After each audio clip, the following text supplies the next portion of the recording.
11월 9일 목요일 정봉주 품격시대 시작합니다. 자, 첫 번째 주제 김관진 전 국방장관의 폭탄 발언이죠. 함께 하실 두 분, 허성무 비서관님 자리하셨습니다. 안녕하세요. 예, 그리고 백성문 변호사님 자리하셨습니다. 네, 안녕하세요.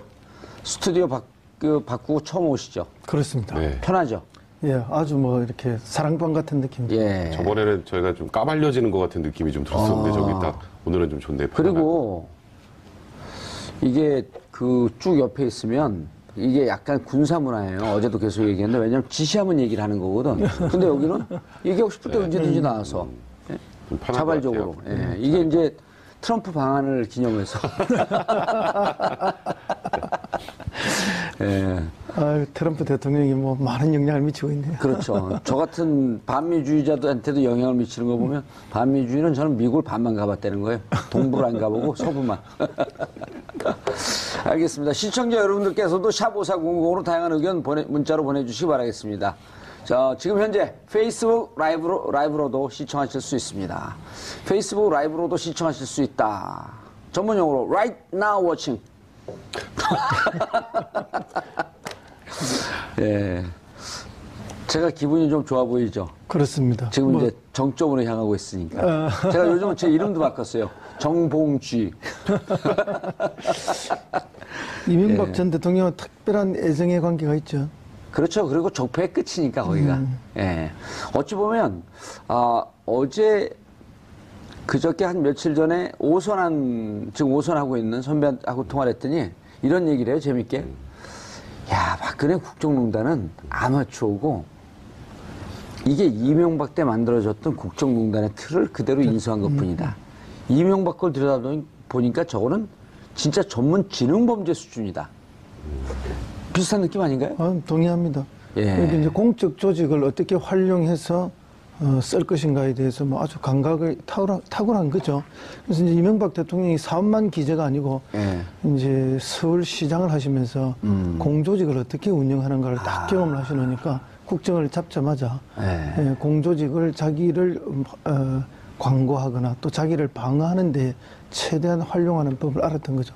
다만 그게 이제 불법인 걸 몰랐던 거죠. 설마 불법인 걸 알았겠지만 자분자분 들키겠냐. 자분자분 얘기하시는데 더 무서워요. 김관진 뭐라 했죠 어제? 뭐 대통령께서 사이버 사령부에 그 현역병들은 제대가 가버리니까 민간인을 채용하자. 군무원을 채용하자. 그래서 이제 군무원 채용이죠. 예. 그럼 이 친구들은 이제 정년 때까지 계속 있으니까 아주 뭐 고도로 전문화되면서 열심히 할 거고 또 그런 인력을 늘리는 부분은 사실은 이제 우리가 정부에서 인력을 늘릴 때는 두 개의 기관과 의논을 해야 됩니다. 첫째는 행자부죠. 행자부에서 조직의 정원 관리를 합니다. 아주 독특한 논리인데요.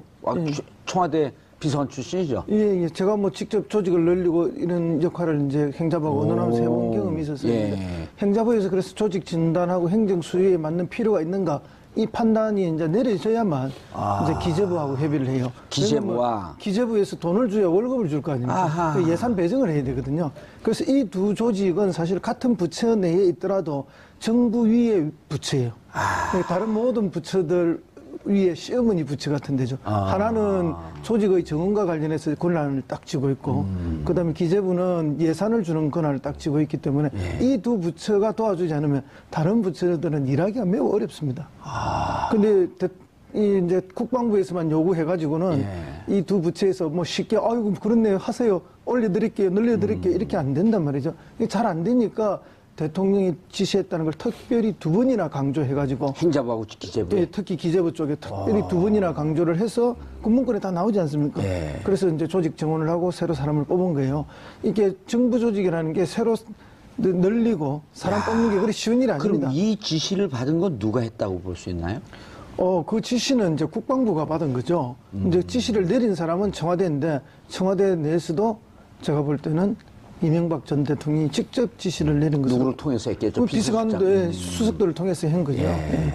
그러니까 이제 마지막 그 명령권자 이명박 대통령이라는 게 서서히 이제 지금 드러나고 있는 것이 아닌가. 그러네. 백승 변호사님, 그 청와대 출신이어서 네, 아주 깨알 네, 같은 그러니까요. 알찬 정보. 1년 동안 제가 본 중에 가장 더 좋은 알찬 정보. 평상시에도 좋은 정보를 많이 양산하시는데, 우리가 또 청와대는 그 근처 칼국수집까지만 가봤거든요. 수제비집까지 가신 거죠? 아, 수제비집. 예. 아니, 그러니까 진짜 이 행자부와 기재부의 동의 없이는 네. 군무원 70명을 지원할 수 없었을 네, 것이다. 그렇죠. 그러면 청와대 오다가 있을 것이다. 청와대 오다인데 비서실장이 대통령의 동의 없이 마구 늘릴 수는 없는 거 아니에요. 당연하죠. 이게 또 공무원 총량제에 걸립니다. 그럼요. 그렇죠. 오. 그러니까 지금 거기다 이제 더 중요한 우리가 이렇게 추측을 계속 하고 있는데 근데 김관진 전 장관의 입에서 이제 처음으로 이명박 전 대통령의 이름이 나왔죠. 예. 근데 이 부분과 관련해서 뭐 보고와 지시를 받은 것 같은 내용을 분명히 얘기를 한 것 같고 또 문건도 이제 이명박 전 대통령이 그 뭔가 명령한 것 같은 보고를 받은 것 같은 그런 서명 있는 문서들도 나오고 그런 상황이기 때문에 이제 이명박 전 대통령이 이제 현실적으로 피해가기가 좀 어려워졌습니다. 왜냐하면 지금 조금 전에 말씀하셨던 것처럼 군무원 70명 뽑는데 예. 일단 호남 출신을 배제하라는 명령을 받았다는 얘기도 나왔고요. 예. 그 안에서 그리고 실제로 70명 중에 딱 한 명만 호남인입니다. 김관진. 아니, 그러니까 그 김관진 전 장관도 전주분이고 예. 그거 말고 그 당시에 이제 충원된 70명 중에 딱 한 진짜 명만. 딱 한 명만 호남 출신이었고요. 그러니까 예. 실질적으로 배제가 있었다라고 볼 만한 정황이 많죠. 우리나라 도가 몇 개인데 그 호남에서 딱 한 명만 됐다라는 게 좀 아니 근데 우리 셋도 다 배제될 뻔했어요. 그 지원하면. 우리가 좀 잘생겼잖아요. 호남. 그렇죠. 지금 변호사님 말씀하고 계신데 이게 이제 배제하는 수법이 예. 그 되게 이제 그 면접하고 이러면 1급 수준, 3급 수준의 그런 기준으로 이렇게 면접을 했다는데. 3급. 공무원 그러니까 3급. 이제 공무원 3급이 아니고 이제 기밀 수준의 3급. 3급. 예. 뭐 그런 수준으로 해서 면접 수준을 만들어서 이제 이렇게 면접을 해서 사람을 발탁을 하는데 이분에는 1급 수준으로 기준을 적용했다는 거 아닙니까?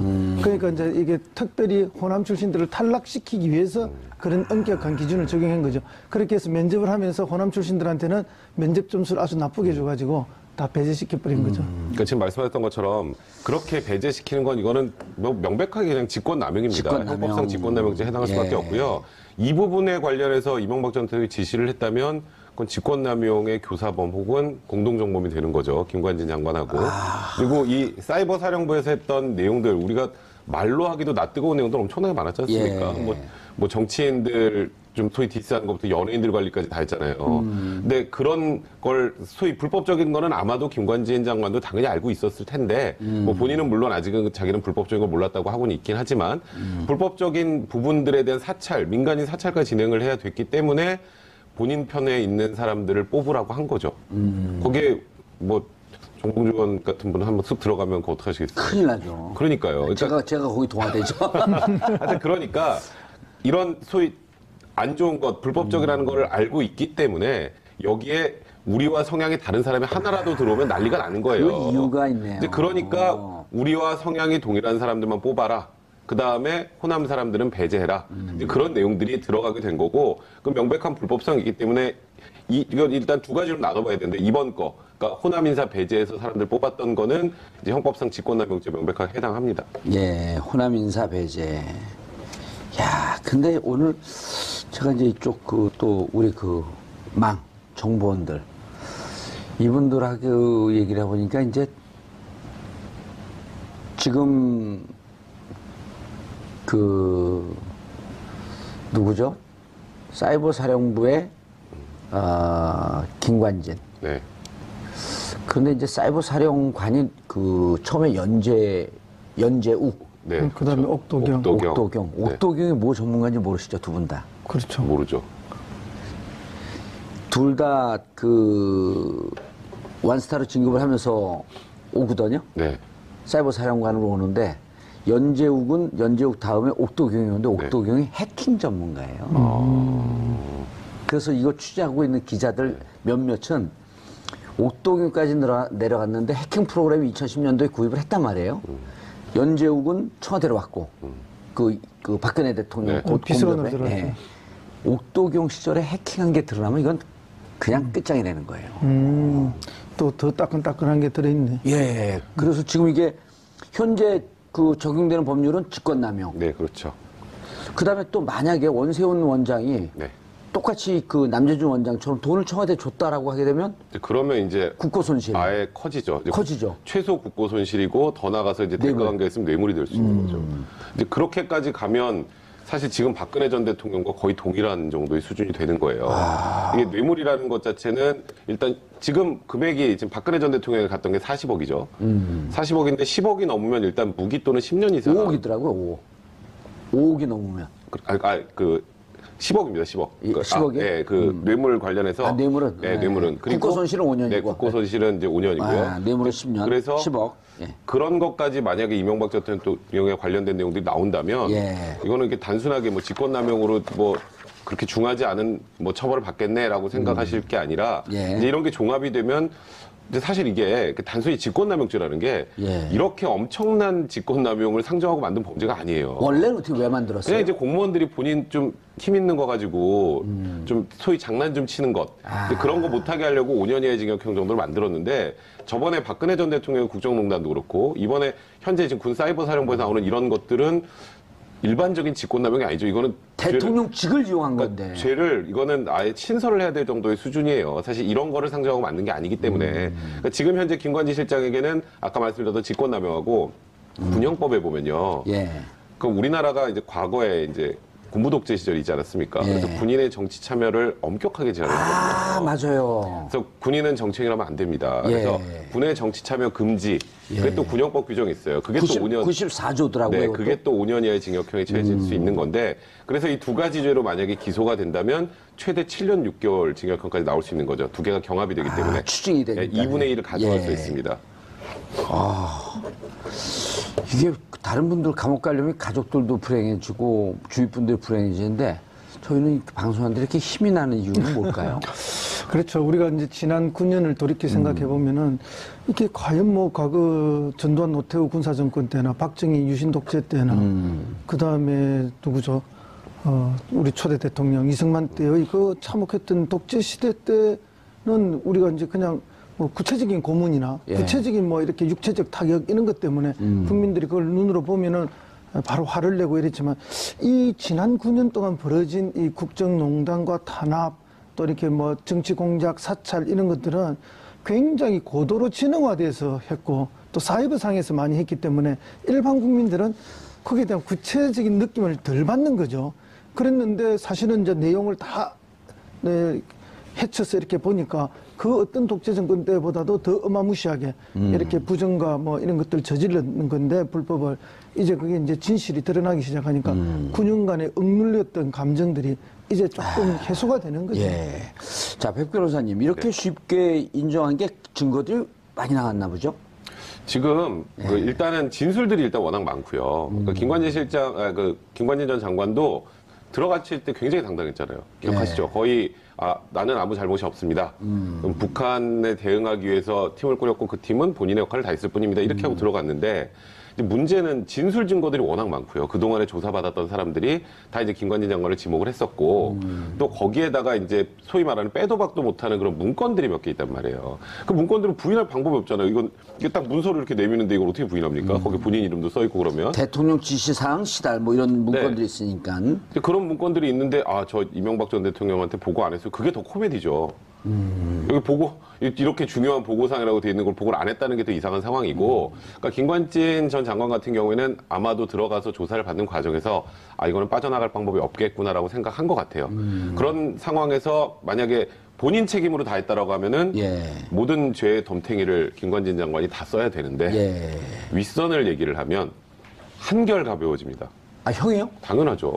그러니까 최초의 지시하고 이걸 한 사람이, 그러니까 소위 말해서 그 조폭에서도 처벌할 때 두목이 제일 중하게 처벌받는 거랑 똑같은 거예요. 밑에 애들은 시키니까 하는 거. 그러니까 밑으로 갈수록 형이 좀 떨어질 수밖에 없는 거고요. 무죄가 되진 않지만 어쨌든 감량이 된다. 그리고 만약에 뭐 김관진 장관 같은 경우에 수사에 만약에 적극적으로 협조를 한다면 지금까지는 적극적인 협조는 아닌 것 같아요. 이제 구속영장을 청구했으니까 구속영장이 발부가 돼서 신병 확보가 되면 이제 그 다음부터는 이제 이명박 전 대통령과의 관련성에 집중적으로 이제 추궁이 이제 이어질 텐데 협조를 적극적으로 하면 검찰에서 우리나라 공식적으로 플리바게닝이라고 해서 형량을 이렇게 소위 D라는 제도는 없지만 힌트를 하나 드릴게요. 장시호 씨. 구형 1년 6개월 했잖아요. 그런데도 막 울었어요. 근데 사실 장시호 씨 혐의는 1년 6개월짜리가 아니에요. 최소 3년에서 5년은 구형을 하는 게 맞는데. 뭐였었죠? 장시호 씨가? 장시호 씨는 뭐 삼성에 이제 강요한 거, 그 예. 16억 정도 강요했던 거, 강요죄. 그다음에 횡령도 한 7억, 뭐 이런 것들이 포함되어 있으면. 근데 장시호 씨 1년 6개월 구형했잖아요. 예. 왜 그랬겠어요? 특검의 도움이. 그러니까 수사에 최대한 협조했다는 것 때문에 구형량을 확 낮춰준 거예요. 특급 도움이 아니에요. 특검의 특급 도움이. 네, 특급 도움이. 예. 그러니까 김관진 장관도 만약에 수사에 협조적으로 나온다면 본인의 5년 그냥- 이하니까 예, 싸게 불릴 수 그렇죠. 있겠다. 뭐 극단적으로 집행유예 나올 수 있는 거죠. 당연히 그렇다고 봅니다. 거의 똑같은 사례를 우리가 이재만 전 총무비서관한테서 보지 않습니까? 바로 그 정도 위치면은 자기가 했다라고 말해야 되는데 예. 박근혜 대통령이 지시해서 국정원에서 돈 매달 1억씩 받았습니다. 그리고 올려드렸습니다. 이렇게 바로 다 이야기해버리잖아요. 우리가 상상을 할 수 없을 정도로 이렇게 신속하게. 수배됐을 때 변장을 하고 마치 촛불을 들었던 사람 같은 심정으로. 촛불 들면서 좀 반성하지 않았을까? 이제만 글쎄요. 총무상. 제 느낌으로 보면 전혀 그런 분들은 아닌데 이제 그럴 정도로 자기가 뭐 20년을 모셨던 주군을 한순간에 배신하듯이 다 사실을 말하는 거는 이제는 이제 막다른 골목에 왔고 자기를 보호해줄 보호장치가 어느 것도 없기 때문에 예. 자기의 죄를 가벼이 하자. 뭐 그러니까 원지시자에게 모든 걸 넘길 수밖에 없는. 어떻습니까? 변호사니까 또 이제 변호사들이 조언을 하잖아요. 내 의뢰인인데 의뢰인이 형을 깎아주고 어쨌든 좀 낮춰야 되는 게 변호사인데 본인이 버티려고 해도 변호사들이 이러면 큰일 납니다. 그 얘기해 주죠. 변호사들이 이제 보통 접견을 가게 되면 예. 이제 접견을 가기 전에 아니면 바깥에서 만나더라도 이제 일단 나한테 팩트를 다 얘기하세요라고 먼저 얘기를 해요. 나한테까지 숨기면 안 된다. 그럼 내가 나중에 객관적인 증거가 툭 튀어나오면 제가 할 수 있는 게 없잖아요. 그러니까 A부터 Z까지 일단 다 얘기를 들어요. 듣고 이제 제 조언을 하죠. 근데 끝까지 안고 갈 거면 본인이 많이 다친다. 그런데 이 사실 진실을 뭐 얘기를 하게 되면 이건 충분히 참작이 될 것이고 지금 예를 들어서 객관적인 증거가 많이 나와 있는 상태에서 부인을 하면 할수록 나중에 그 판결문에 한 줄 딱 들어가요. 반성을 하지 않는다. 그게 이제 양형에 이제 안 좋은 가중인자가 된단 말이에요. 그러니까 거죠. 어차피 형만 세게 받고 본인도 못 빠져나가고 윗선도 못 빠져나갈 거라면 그럼 객관적인 사실, 팩트를 이제 검찰이 진술하고 수사에 협조하는 게 일단 최대한 형을 낮추는 데 도움이 된다 이렇게 조언을 하죠. 그러니까 이재만 총무비서관 같은 경우에도 이게 만약에 이재만, 안봉근, 정호성 비서관 선에서 딱 받고 끝난 거면 이 세 명은 최소 5년에 10년은 살아야 돼요. 그 이 금액이면 국정수도 받은 돈. 예, 그러니까 이게 아무리 그 전에 전과가 없어도 공무원들이 사실 1억 넘게 돈을 받으면 거의 기본으로 6년에서 7년은 살아요. 근데 이게 위에서 시켰고 이 돈을 내가 한 푼도 안 갖고 위로 싹 가져다 줬으면 그리고 위에서 나한테 좀 준 건 어쩔 수 없는 거고 이게 가져갔으면 중간 그냥 관문 정도잖아요. 관문 정도라면 물론 불법적인 명령이라도 듣지 않아야 될 의무가 있습니다. 법상으로는. 하지만 그런 게 많이 참작이 되기 때문에 이게 만약에 다 박근혜 전 대통령 지금 이 진술대로 박 전 대통령이 다 알아서 한 거고 시켜서 그냥 수동적으로 한 거면 오래 안 살아요. 그것도 검찰이 구형 자체를 낮춰줄 그렇죠. 거고. 이제 그런 걸 다 감안한 겁니다. 허성훈 비서관님. 네네. 자, 그런데 여기 우리 뭐 로버트 국방부의 이순신 장관, 로버트 태권부의 또 뭐예요? 그거 어떻게 주무강 랄프 타격왕 관진. 타격왕 관진. 패러디 해가지고. 어디 초등학교 뒤에 뭐 붙여놓는 것처럼 아니, 이렇게. 근데 또 이분들이 육사에서 상위 10% 안에 들어갔고 독일 사관학교를 졸업한 독사파들이에요. 맞습니다. 그런데 이제 대한민국 그러니까 군 내의 최고 엘리트 아닙니까? 최고 엘리트인데 수업 시간에 로버트 태권부에 만화 그리고 그랬던 사람들인가 봐요. 그러니까 이제 이렇게 이명박 정부에서 이제 뭐 얼마나 이 심리전이라 그러죠. 예. 대북 심리전이지만 사실은 이제 대국민 심리전을 벌린 거 아닙니까? 예. 이걸 굉장히 중요하게 생각했다는 거죠. 그만큼 이명박 대통령 본인이 자기를 비판하는 비판의 글이나 댓글들을 못 견뎌했던 것 같아요. 그러니까 이제 뭐 이런 직접적인 지시를 해서 대응 부대까지 만들게 하고 이렇게 한 걸 보면은 의외로 보기보다는 여론에 민감한 사람이었다. 별로 민감 안 해 보이는데 그래서 이제 이런 것들이 뭐 애초에 다 하나씩 만들어지기 시작하고 거대한 이제 뭐 하나의 불법적인 그런 이제 뭐 화면이 조작 나와요. 공작이 벌어지는 거죠. 죽겠어요. 저러고 나가면 막 안 부끄러울까? 그러니까 김관진 장관은 지금까지도 그 얘기를 하고 예. 있잖아요. 우리 군사이버사령부는 할 일을 했을 뿐이다 이 얘기를 아직 들어갈 때까지는 반복을 했으니까. 예. 저게 할 일이에요? 그러니까요. 지금 그 할 일이 저 할 일인가 저도 이제 그 얘기 말씀을 드리려고 그러는데 근데 지금 저런 좀 우스꽝스러운 뭐 예. 만화 포스터도 그렇고 소위 이제 정권에 조금 반대하는 분들, 그러니까 예. 연예인분들도 많고 정치인분들을 기본적으로 종북 세력이라고 이코로 했던 것 같아요. 그렇게 믿었던 것 같죠? 그렇게 믿었으니까 예. 여기 부분을 정확하게 관리를 하는 게 나라를 위하는 일이다. 라고 생각하니까 아직도 김관진 장관이 우리 사이버 사령부는 북한에 대해서 할 일을 다 했을 뿐이다라고 아직도 얘기를 하고 있는 게 아닌가. 그래서 호남 사람들도 다 배제를 한 거고 그런 생각이 좀 드네요. 뭔가 뭐 씁쓸합니다, 굉장히 잘못된 전도된 가치관을 가지고 있는 사람들이 국정을 맡았다는 게 우리나라 전체의 불행이죠, 사실은. 그래서 이 커다란 불행이 지금 계속되고 있는 거고. 근데 이제 저런 유치한 작업을 하게 된 데는 김관진 개인의 욕심도 많이 있었을 거라고 봅니다.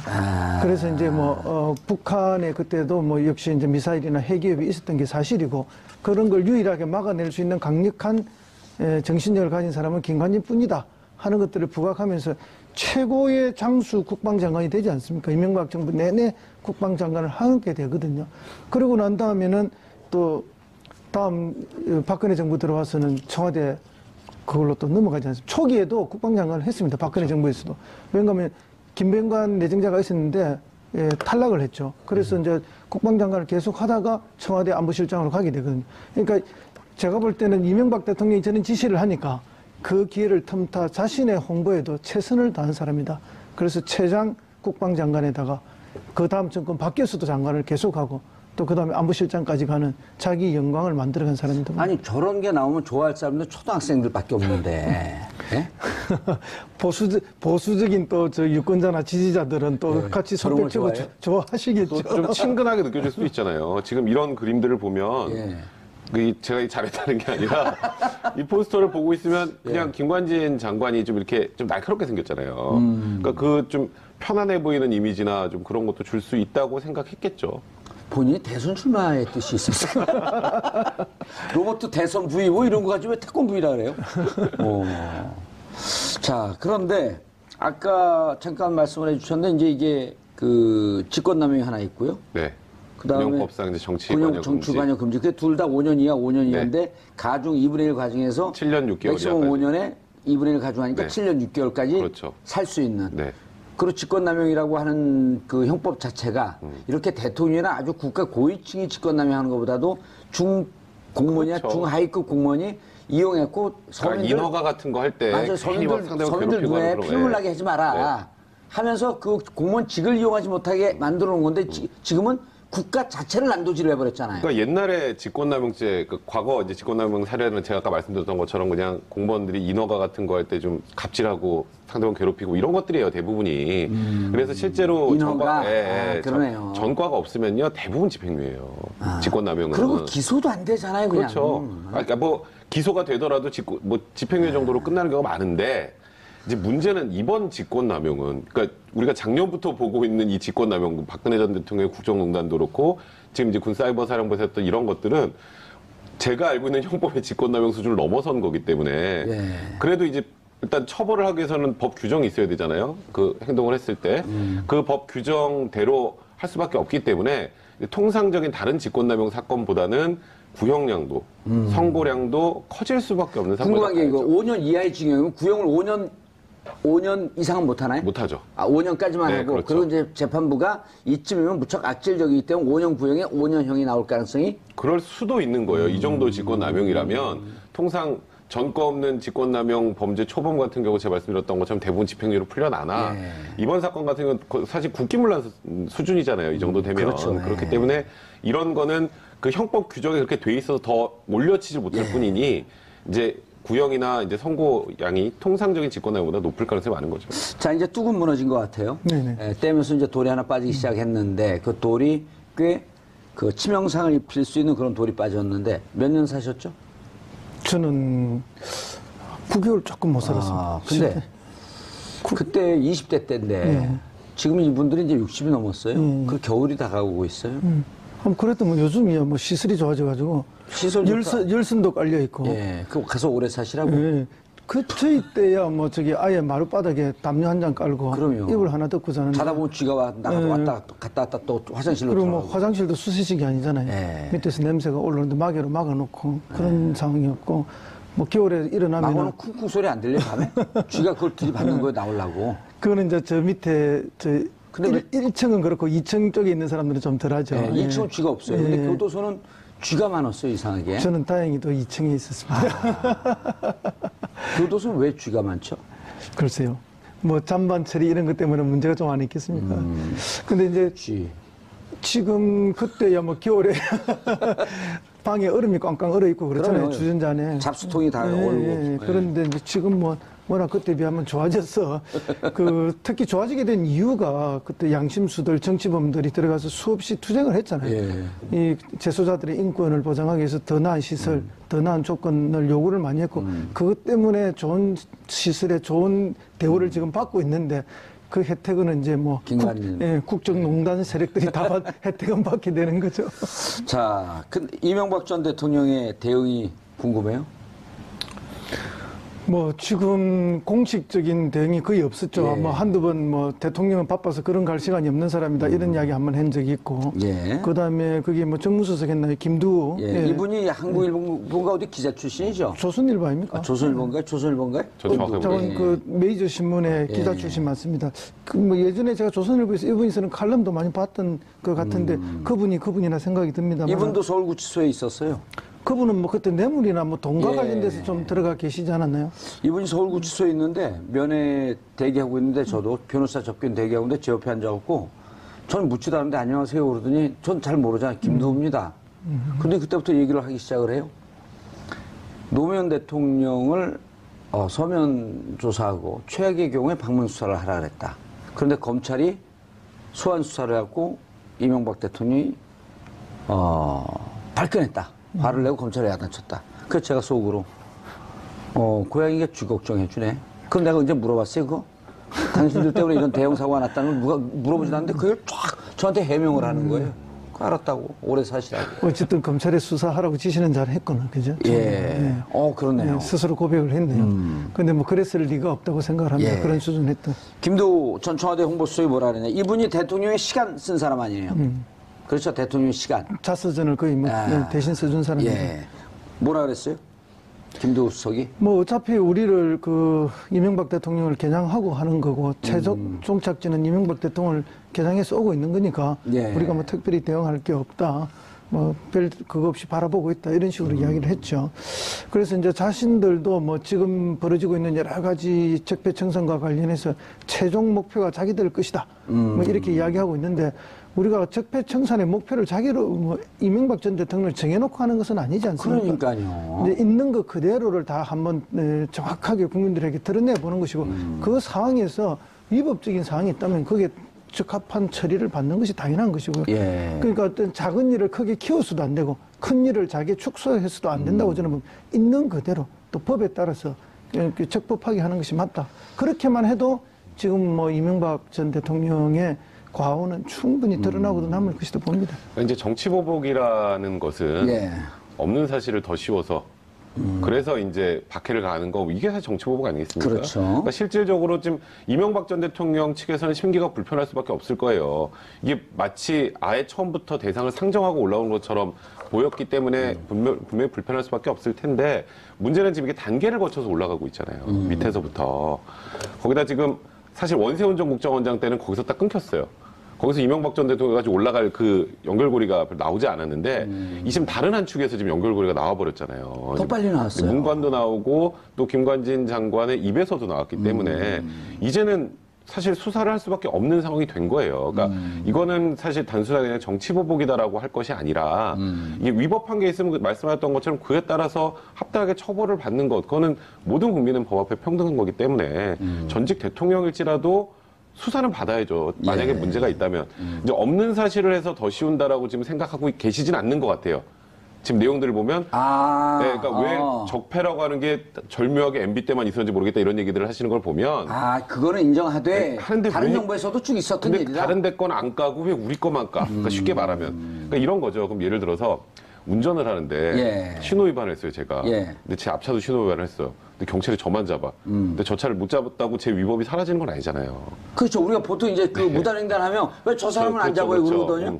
그런 느낌이에요. 지금 이제 MB 쪽에서 얘기하는 것들이. 근데 지금 현재 이제 드러나는 것들이 이것도 이거지만 앞으로 또 예상이 되는 게 뭐 또 뭐 BBK나 다스 문제나 이런 것도 또 불거질 가능성도 있단 말이에요. 그렇죠. 그거는 그 공무원 공직자 윤리법에 걸려요. 네, 사용재산 신고 안 했으면. 네, 그런 부분들까지 하나하나 이게 나오게 되면 그거는 뭐 사실 이명박 전 대통령의 소유인지 그건 알 수 없습니다만 예, 아직. 만약 나온다면. 그런 것도 지금 이미 고발이 들어갔기 때문에 왜냐하면 그 당시에 다스로부터 피해받은 수많은 사람들은 다스가 아니라 BBK로 피해받은 수많은 사람들은 돈을 못 건졌는데 5,200명쯤 돼요. 네, 근데 유일하게 다스만 다 건졌잖아요. 190억을. 그러니까 이제 그런 거에 대해서 고발이 들어간 직권남용, 그것도 직권남용입니다. 그 그 이명박 전 대통령하고 그 LA 총영사관하고 둘을 이제 직권남용으로 고발해놓은 상태 때문에 그것도 지금 조사를 해야 돼요.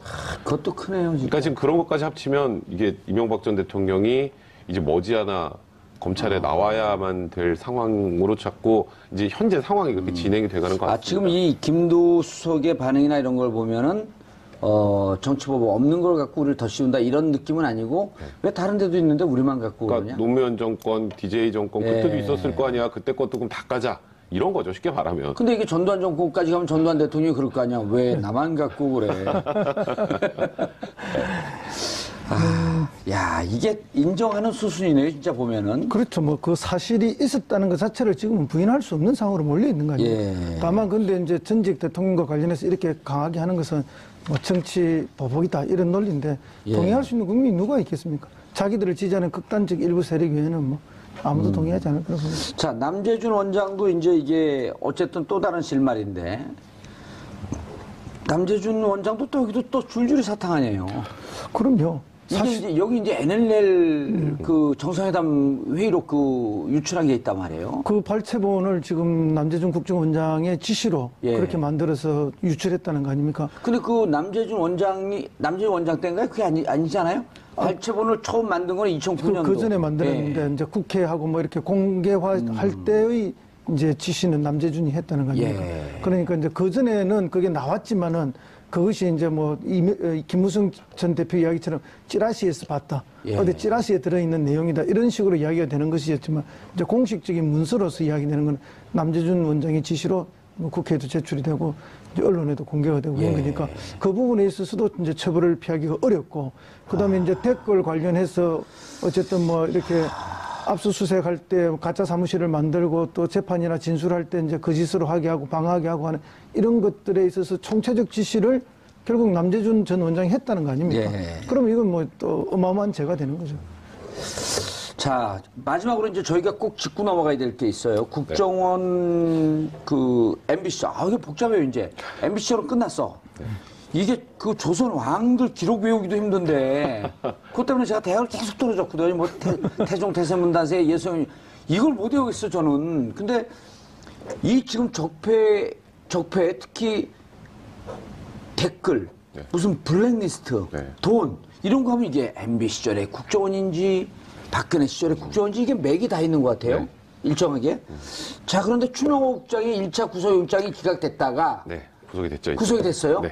그런데 이석기 누구죠? 이석수. 이석기는 큰일 날 뻔했네. 그렇죠. 이석수. 이석수 특별감찰관에 대해 사찰 보고를 직보했다 우병우에게 그 근거가 나왔잖아요. 네. 그래서 지금 우병우 수석도 지금 출국금지가 걸려 있는 출국금지가 상황입니다. 되어 있고요. 그러니까 검찰이 이번에는 돈은 안 줬을까요? 돈? 그건 이제 확인해 봐야죠. 우리가 이게 국정원에서 돈이 갔는데 정무수석들한테만 갔다고 지금 천재까지 나왔잖아요. 근데 또 어떤 일간에서는 모든 수석들한테 돈이 건네졌다는 얘기도 지금 나오는 상황이라 이게 그 당시에 지금 조윤선 그 정무수석 시절에는 이 추명호 국장이 전달을 했다라고 지금 일단 알려져 있거든요. 근데 추명호 국장이 누구 사람이에요? 우병우요. 근데 우병우 수석은 안 주고 조윤선 수석만 줬을까? 돈을 우병우 수석이 관리하고 우병우 수석 떨어 줬다 그러고. 합리적 의문이 생길 수밖에 없기 때문에 그 부분에 대한 조사도 이루어질 거고요. 그리고 우병우 수석이 지금까지 계속 잘 빠져왔죠. 잘 빠져나가왔죠. 우꾸라지. 예, 뭐 우꾸라지라는 뭐 표현까지 쓰면서 그때 이제 우병우 수석의 논리는 하나였어요. 제가 참 무능했습니다. 제가 무능해서 이걸 몰랐고 아니면 혹시 이제 권력 윗선에다가 다 밀어버리려고. 제가 무능했습니다. 저는 무능한 민정수석이었습니다라는 프레임으로 돌파를 하고 있었는데 이제 추명호 그 국장의 얘기로 일단 최순실의 존재도 알고 있었다는 게 거의 사실상 확인이 됐고요. 그건 이제 국회 위증에 걸리고요. 그것도 이제 위증도 걸리죠. 그건 또 직무유기에도 걸릴 수 있어요. 왜냐하면 그 민정수석으로서 본인이 막았어야 될 거를 이거 괜찮습니다. 그 많은 국정농단의 사태를 알고도 그렇죠. 덮었다면 직무유기가 될 수 있는 거죠. 아. 거기다 이제 직권남용은 또 여러 가지 아까 말씀하셨던 것처럼 이석수 특별감찰관 이 보고 사찰 결과 직보받았다는 거는 이것도 직보하라고 시킨 걸 거 아니에요. 예. 그건 또 직권남용 문제가 또 생길 수밖에 없죠. 그러니까 여러 가지 문제가 이제 추가로 나오기 있기 때문에 우병우 수석이 이제는 좀 피해가기 힘든 상황까지 오지 않았나. 아니 우병우 수석은 그 두각을 나타내기 시작한 게 2014년 11월에 정윤회가 박지만을 미행했다. 라는 문건이 세계일보에서 보도를 했단 말이에요. 그렇죠? 세계일보가 아니고 주간지. 아니 세계일보입니다. 네, 세계일보. 11월에. 네. 그래서 이제 그 부분에 대해서 이거 큰일 났다. 이게 최순실하고 그다음에 이제 뭐 그 존재 얘기가 나왔잖아요. 최순실 문건 1위 유출. 박한천 그 문건 유출 큰일 났다고 하니까 그거를 마사지하고 말아먹은 게 우병우였을 것이다라고 하는 추정이 나왔는데 이 부분도 또 수사가 돼야 되겠죠? 그렇죠. 재수사 당연히 돼야 안 되겠습니까? 그리고 실제 이제 그때 흔히 우리가 이제 이렇게 주객이 전도되는 상황, 예. 그 뭐 꼬리가 몸통을 흔드는 걸로 바뀌었다. 비선 실세를 조사하라고 그래 그 문건이 나왔는데 문건 유출 찌라시라고 그러면서 그 그렇죠. 문건 유출을 갔단 말이에요. 그러니까 사건의 방향을 완전 180도로 틀어버린 거죠. 그래서 그때 이제 사실은 국민들은 그 전에 이제 뭐 이렇게 선거 때 뭐 댓글 사건이나 이런 것 때문에 이 선거가 깨끗하지 않다는 것도 알았지만은 그러나 국민들이 그것 갖고 분노하지는 않았어요. 근데 이 사건 때 그렇게 이제 틀어질 때 권력이 뭔가 이렇게 엄청난 조작들을 하고 있구나 하는 걸 전 국민들이 몸으로 느끼기 시작한 거죠. 이제 그런 것들이 쌓이면서 촛불 혁명까지 오게 된 건데 그때 이제 사실은 이제 민정비서관으로 있으면서 우병우 씨가 기술을 발휘한 거죠. 그러니까 뭐 검찰이라는 막강한 권력을 가지고 기술자가 된 거고 그것으로 이제 권력을 호위했기 때문에 수석으로 발탁됐고 이 친구 쓰면 앞으로 참 편안하겠구나 하는 걸 박근혜 전 대통령이 당연히 그렇게 생각 안 했겠습니까? 예. 이렇게 유능하게 사건을 잘 트는 사람이 어디 있을까 그런 느낌을 받았을 거라고 봅니다. 그 과정에 우병우 수상 당시 비서관이고 이 수석의 뭐 직권남용이라든지 여러 가지 직무유기라든지 이런 것들이 또 걸릴 것이다 이렇게 보는 거죠. 백 변호사님, 이 내용은요. 지금 이제 우리가 2013년 국정원 댓글 조사를 들어갈 때 윤석열 당시 검사가 들어갈 때 가상의 공간을 만들어 놓고 가짜 사무실 만들어 놓고 가짜 증거를 만들어 놓고 댓글 수사를 방해했단 말이에요. 그게 이제 그래서 장호중, 이재용 다 지금 구속된 거 아닙니까? 그렇죠. 국정원 직원들 4명. 자, 우병우가 2014년에 방향을 튼 거는 실질 가상 공간을 만들어 놓지 않았지만 서류 조작이나 이런 여러 가지 정황을 통해서 방향을 확 틀어버린 거거든요. 거의 이것도 증거 조작. 근데 그거는 이제 딱 법적으로 떨어지는 증거 조작이라고까지 보기는 쉽진 않을 텐데. 예. 직무유기는 들어가겠죠. 지금 우리가 다 물음표만 갖고 있는 거잖아요. 예. 그러니까 여기도 관련자의 진술이나 뭔가 문건이나 증거들이 나와야 돼요. 그러니까 지금 말씀하셨던 거 그 당시에 소위 말하는 십상시, 예. 그 문건 유출로 틀었던 것, 그 과정에서 뭐가 문제가 있었는지, 거기에 우병우 수석이 민정비서관으로 어떤 역할을 했는지, 예. 그게 명확하게 나와야 되는데, 그게 아직 명확하게 나오지 않기 때문에, 그 부분은 현재 수사 대상이 되지 않는 것 같고요.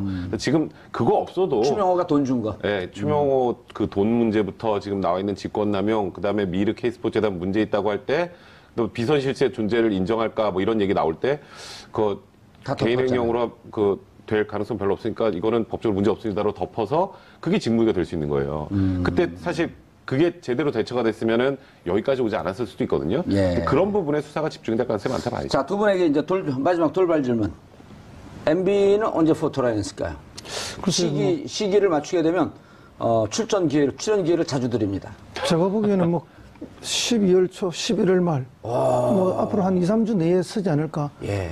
그리고 다음에 이제 청와대 정책기획관 예. 김태효를 부른다는 거거든요. 국방비서관 했잖아요, 김태효. 국방비서관, 국방안보비서관. 예. 이거 검찰 내부 기밀. 외교안보비서관을 했죠. 내부 기밀인데 내가 막 얘기하네. 그래서 그분 부르면 이제 딱 떨어질. 이게 왜냐 기무사 보고를 받은 게 그 양반이니까. 그렇게 되면 이제 그동안 이제 전부 추측만 했던 것들이 이제 퍼즐이 완전히 맞죠. 완성 그림이 될 거다. 이렇게. 11월 말에서 12월 초를 안 넘길 거다. 우리 백성원 변호사. 저도 대략 그 시점일 것 같아요. 그러니까 왜냐하면 이제 이명박 전 대통령을 그냥 단순한 심증이나 몇 가지만 가지고 부를 수는 없어요. 예. 전직 대통령이라는 게 있기 때문에. 완전 딱 떨어지는 그러니까 말 그대로 쉽게 말해서 빼도 박도 못하는 것들이 나와야 돼요. 그러니까 김관진 장관이 일단 구속이 이제 된다고 가정을 하면 예. 구속 기간 동안 김관진 장관으로부터 뺄 수 있는 걸 최대한 빼고 또 원세훈 전 국정원장부터 뺄 수 있는 거 다 빼고 뭐 뺄 수 있는 것들 최대한 빼서 마지막에 탁 들이밀 때 이제 불러야 되는 거거든요. 그러려면 최소 3, 4주 정도는 걸리지 않을까. 뭐 그런 정도 생각이 드네요. 올해 크리스마스가요. 그 특징이 하나 생기겠네요. 21세기 들어서 가장 행복한 크리스마스. 왜 그럴까요? 그분 없는 크리스마스. 그래서 이제 우리가 흔히 이명박근혜 정권이라 하지 예. 않습니까? 그럼 이명박, 박근혜 두 분 대통령이 같은 공간에서 또 한 번에 예. 이명박근혜가 될 가능성이 국가 있다. 미래에 대해서 둘이 회의하시라 그러고. 예. 알겠습니다. 두 분 인사하시고요. 예, 예, 수고하셨습니다. 예. 자, 정봉주의 품격 시대에서는 여러분의 소중한 의견 받습니다. 샵5400으로 주제에 맞는 다양한 의견 문자로 보내주시기 바라겠습니다. 100원의 정보 이용료가 부과됩니다. 여러분은 지금 생방송으로 진행하는 정봉주 품격 시대와 함께하고 계십니다. 정봉주의 품격 시대 두 번째 이슈 들어가겠습니다. 12월 2주차 문재인 대통령 국정수행평가 분석 그리고 바른정당 탈당 사태에 관한 여론조사입니다. 저희가 매주 목요일 날 TBS와 리얼미터와 함께 여론조사하는 것 잘 알고 계시죠? 자, 함께 하실 두 분 소개합니다. 박시영 윈지코리아 컨설팅 부대표 모셨습니다. 네, 반갑습니다. 박시영입니다. 예. 이택수 리얼미터 대표 나오셨습니다. 네, 안녕하세요. 이택수입니다. 자, 시청자 여러분들께서도 샵5400으로 다양한 의견 문자로 보내주시기 바라겠습니다. 페이스북 라이브로도 시청하실 수 있습니다. 문자가 요즘 좀 덜 들어오는 게 아직 2시로 시간 옮길 줄 잘 모르나 봐요. 많은 분들이. 아, 그래요? 네. 아니면 그전도 몰랐고 지금도 모르는 건가요? 예. 무대가 좀 바뀌었네요. 훨씬 편하죠? 네. 벌써 말이 나오죠. 그전에 이거 말 안 시키면 말이 안 나와요. 네. 예. 그전에는 그게 안 좋은 건데, 그 군사문화라고 빨리 바꾸라 해도 개혁이 그렇게 쉽지가 않아요. TBS 갖고 개혁하느라고 사회적 개혁을 못해요. 자, 여론조사 결과, 좀 네. 브리핑해 주시죠. 네, 이번 주는 바른정당 탈당 의원들의 한국당 복당 소식에 대해서 국민들이 어떻게 생각하는지 조사를 했는데요. 전체 국민들의 61.3%가 바른정당 탈당 의원들의 자유한국당 복당에 대해서 반대하는 것으로 나타났고요. 60%요? 61.3%가 오호. 반대를 했습니다. 지지하는 의견은 25.4%에 그쳤는데요. 그리고 잘 모르겠다라는 의견이 13.3%였습니다. 반대 의견 중에서는 47.9%가 매우 반대하는 것으로 나타나서 대체로 우리나라 유권자들은 이번 바른정당 탈당 의원들의 복당에 대해서 부정적인 인식을 갖고 있었는데요. 일단 정당 지지층별로 보면 바른정당 지지층에서는 특히 86.9%가 반대하는 것으로 나타났고요. 반면에 이제 자유한국당 지지층에서는 79.1%가 또 찬성하는 것으로 나타났습니다. 당연히 이제 탈당했던 의원들 이번에 9명이 이제 돌아오는 것인데 거기에 대해서 한국당 지지층은 10명 중에 8명가량이 찬성하는 것으로 나타났고요. 바른정당은 반면에 10명 중에 9명가량이 86.9%가 반대하는 것으로 나타났습니다. 다른 정당 지지층들도 대체로 비슷했습니다. 민주당, 정의당, 국민의당 지지층도 대체로 반대하는 의견이 높았고요. 이념 성향별로는 보수층만 찬반이 팽팽했고 나머지 중도층 또 진보층은 반대하는 의견이 매우 높게 나타났습니다. 예. 자, 전체적으로 국민들은 다 반대하는 분위기예요? 네. 그러니까 자유한국당 지지층은 환호했고, 예. 바른정당 지지층은 분개했다. 이렇게 볼 수 있을 것 같은데요. 환호와 분개. 예. 그거를 그런 말을 미리 준비해갖고 온 건가요? 여기서 생각한 건가요? 저는 순발력이 약합니다. 아, 미리 준비하고? 네, 그렇습니다. 그럼 이거 하느라고 업무는 안 하나요? 엄마입니다. 환호했고 분개했다. 아, 예. 좋네요. 정확하네요. 예. 지방선거를 앞두고 지금 사실 그 야당이 요동치고 있는데요. 어쨌든 지금 국민들 지지가, 야당 지지가 굉장히 낮은 상황 아닙니까? 그리고 예. 대통령 지지도가 굉장히 높기 때문에 이렇게 각계약진하다가는 지방선거에서 야당이 몰살당할 위험이 크다. 예. 전패할 가능성도 있다. 이렇게 좀 우려감이 큰 것 같습니다. 잘 아시겠지만 국회의원들은 지방선거에서 자기 지역구에서 그 단체장이나 광역의원, 기초의원을 당선을 시키지 못하면 조직이 밑둥부터 흔들리는 거거든요. 그럼 본인의 2년 뒤, 3년 뒤 선거인 총선 때 21대 총선에서도 굉장히 위험할 수 있다. 이렇게 보기 때문에 지방선거에 상당히 올인할 수밖에 없습니다. 때문에 야당이 지금 자강, 스스로 혁신해서 대중의 지지를 받기보다는 일단 몸집부터 키우자. 예. 그래서 이합집산 이쪽으로 좀 방향을 돌리는 것 같고 일단 가장 약한 고리인 바른정당이 먼저 반쪽으로 쫙 쪼개진 거고 국민의당도 심각한 내용을 앓고 있다고 보여집니다. 예. 일단 그 이택수 전문가님 네. 궁금한 게요. 네. 국민들이 관심은 갖나요? 관심은 당연히 있겠죠. 특히 보수층에서는 관심이 있을 수밖에 이른바 없죠. 진보층이나 민주당 지지층에서는요. 민주당 지지층에서도 내년 지방선거가 이제 다가오고 있기 때문에 관심사는 지금 다당제에서는 민주당의 지지율이나 또 문재인 대통령 지지율이 워낙 높은 상황이고 또 보수가 흩어져 있기 때문에 뭐 무난하게 내년 지방선거도 압승하지 않을까라는 분위기에서 만약에 이제 바른정당이 사실상 와해가 돼서 여기에 있는 상당수 의원들이 한국당으로 돌아갈 경우에는 보수층이 다시 뭉칠 수 있어. 늘 선거 때만 되면 보수층은 또 뭉쳐왔습니다. 그렇기 때문에 지금의 분위기에서 낙관할 수 있는 상황이 또 갑자기 바뀔 수도 있는 것이기 때문에 민주당 지지층도 당연히 관심이 있을 수 있고 특히 보수층이 잠시 후 소개해드리겠습니다만 대통령 지지율이나 또 민주당 지지율 이번 주에는 상승세를 이어가지 못하고 소폭 하락했는데 거기에 이제 이 부분도 좀 영향을 미쳤다고 보거든요. 그러니까 보수층은 특히 관심이 있다고 봐야 되겠죠. 예. 이게 실제로 조사 결과만 보면 국민 다수는 이 사안에 대해서 시큰둥합니다.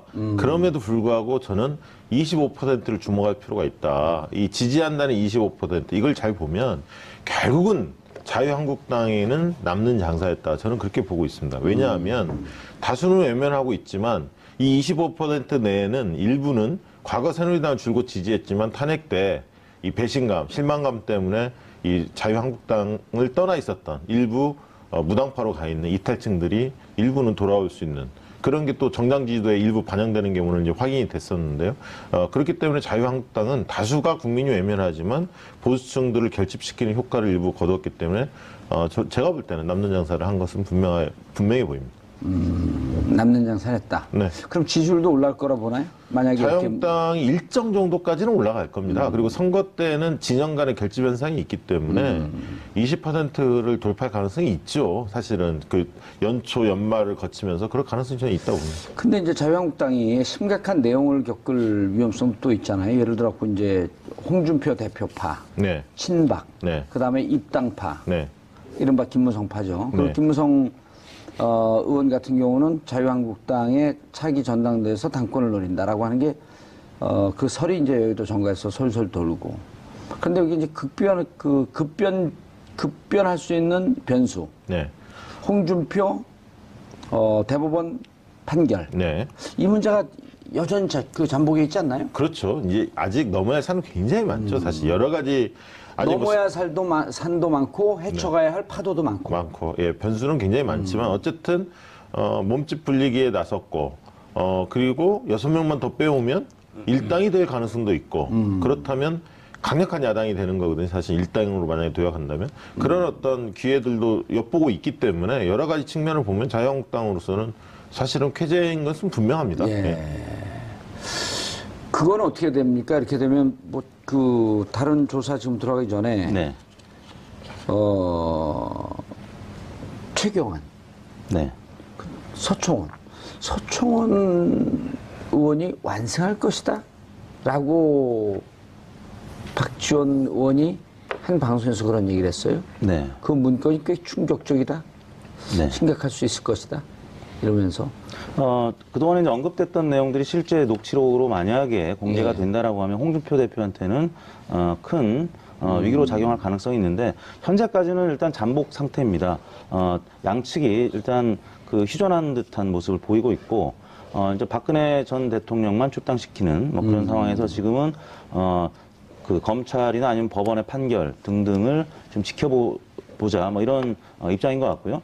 또 한편으로는 이제 친홍 그리고 친박 이 세력에서 이제 그 김무성 대표 세력까지 들어왔기 때문에 어떻게 보면 양분된 한국당의 이 계보가 이제 캐스팅 보트를 지은 김무성 대표 계보까지 전 대표 계보까지 들어오면서 어떻게 보면 조금은 균형을 잡히면서 안정감을 가질 수도 있는 것이거든요. 뭐 그런 상황에서는 서청원 전 대표의 그 녹취록 사태는 현재까지는 정중동에서 지금 사태를 관망하는 듯한, 특히 이제 친박 의원들이 이번 그 바른당 탈당 의원들의 입당과 관련해서 생각보다는 그 저항이 크진 않거든요. 예, 네, 처음에 무슨 징계위에 회부한다 어쩐다 막 이렇게 얘기를 하더니 지금은 네. 그렇지 않은 모양이다. 뭐 일단은 좀 사태를 좀 지켜보자. 그리고 워낙 지금 보수 세력이 위축돼 있고 내년 지방선거를 아무튼 염두에 둔 판단들이었기 때문에 예. 그런 차원에서는 지금 친박이든 아니면 친홍 계보이든 조금은 자제하고 있는 듯한 모습.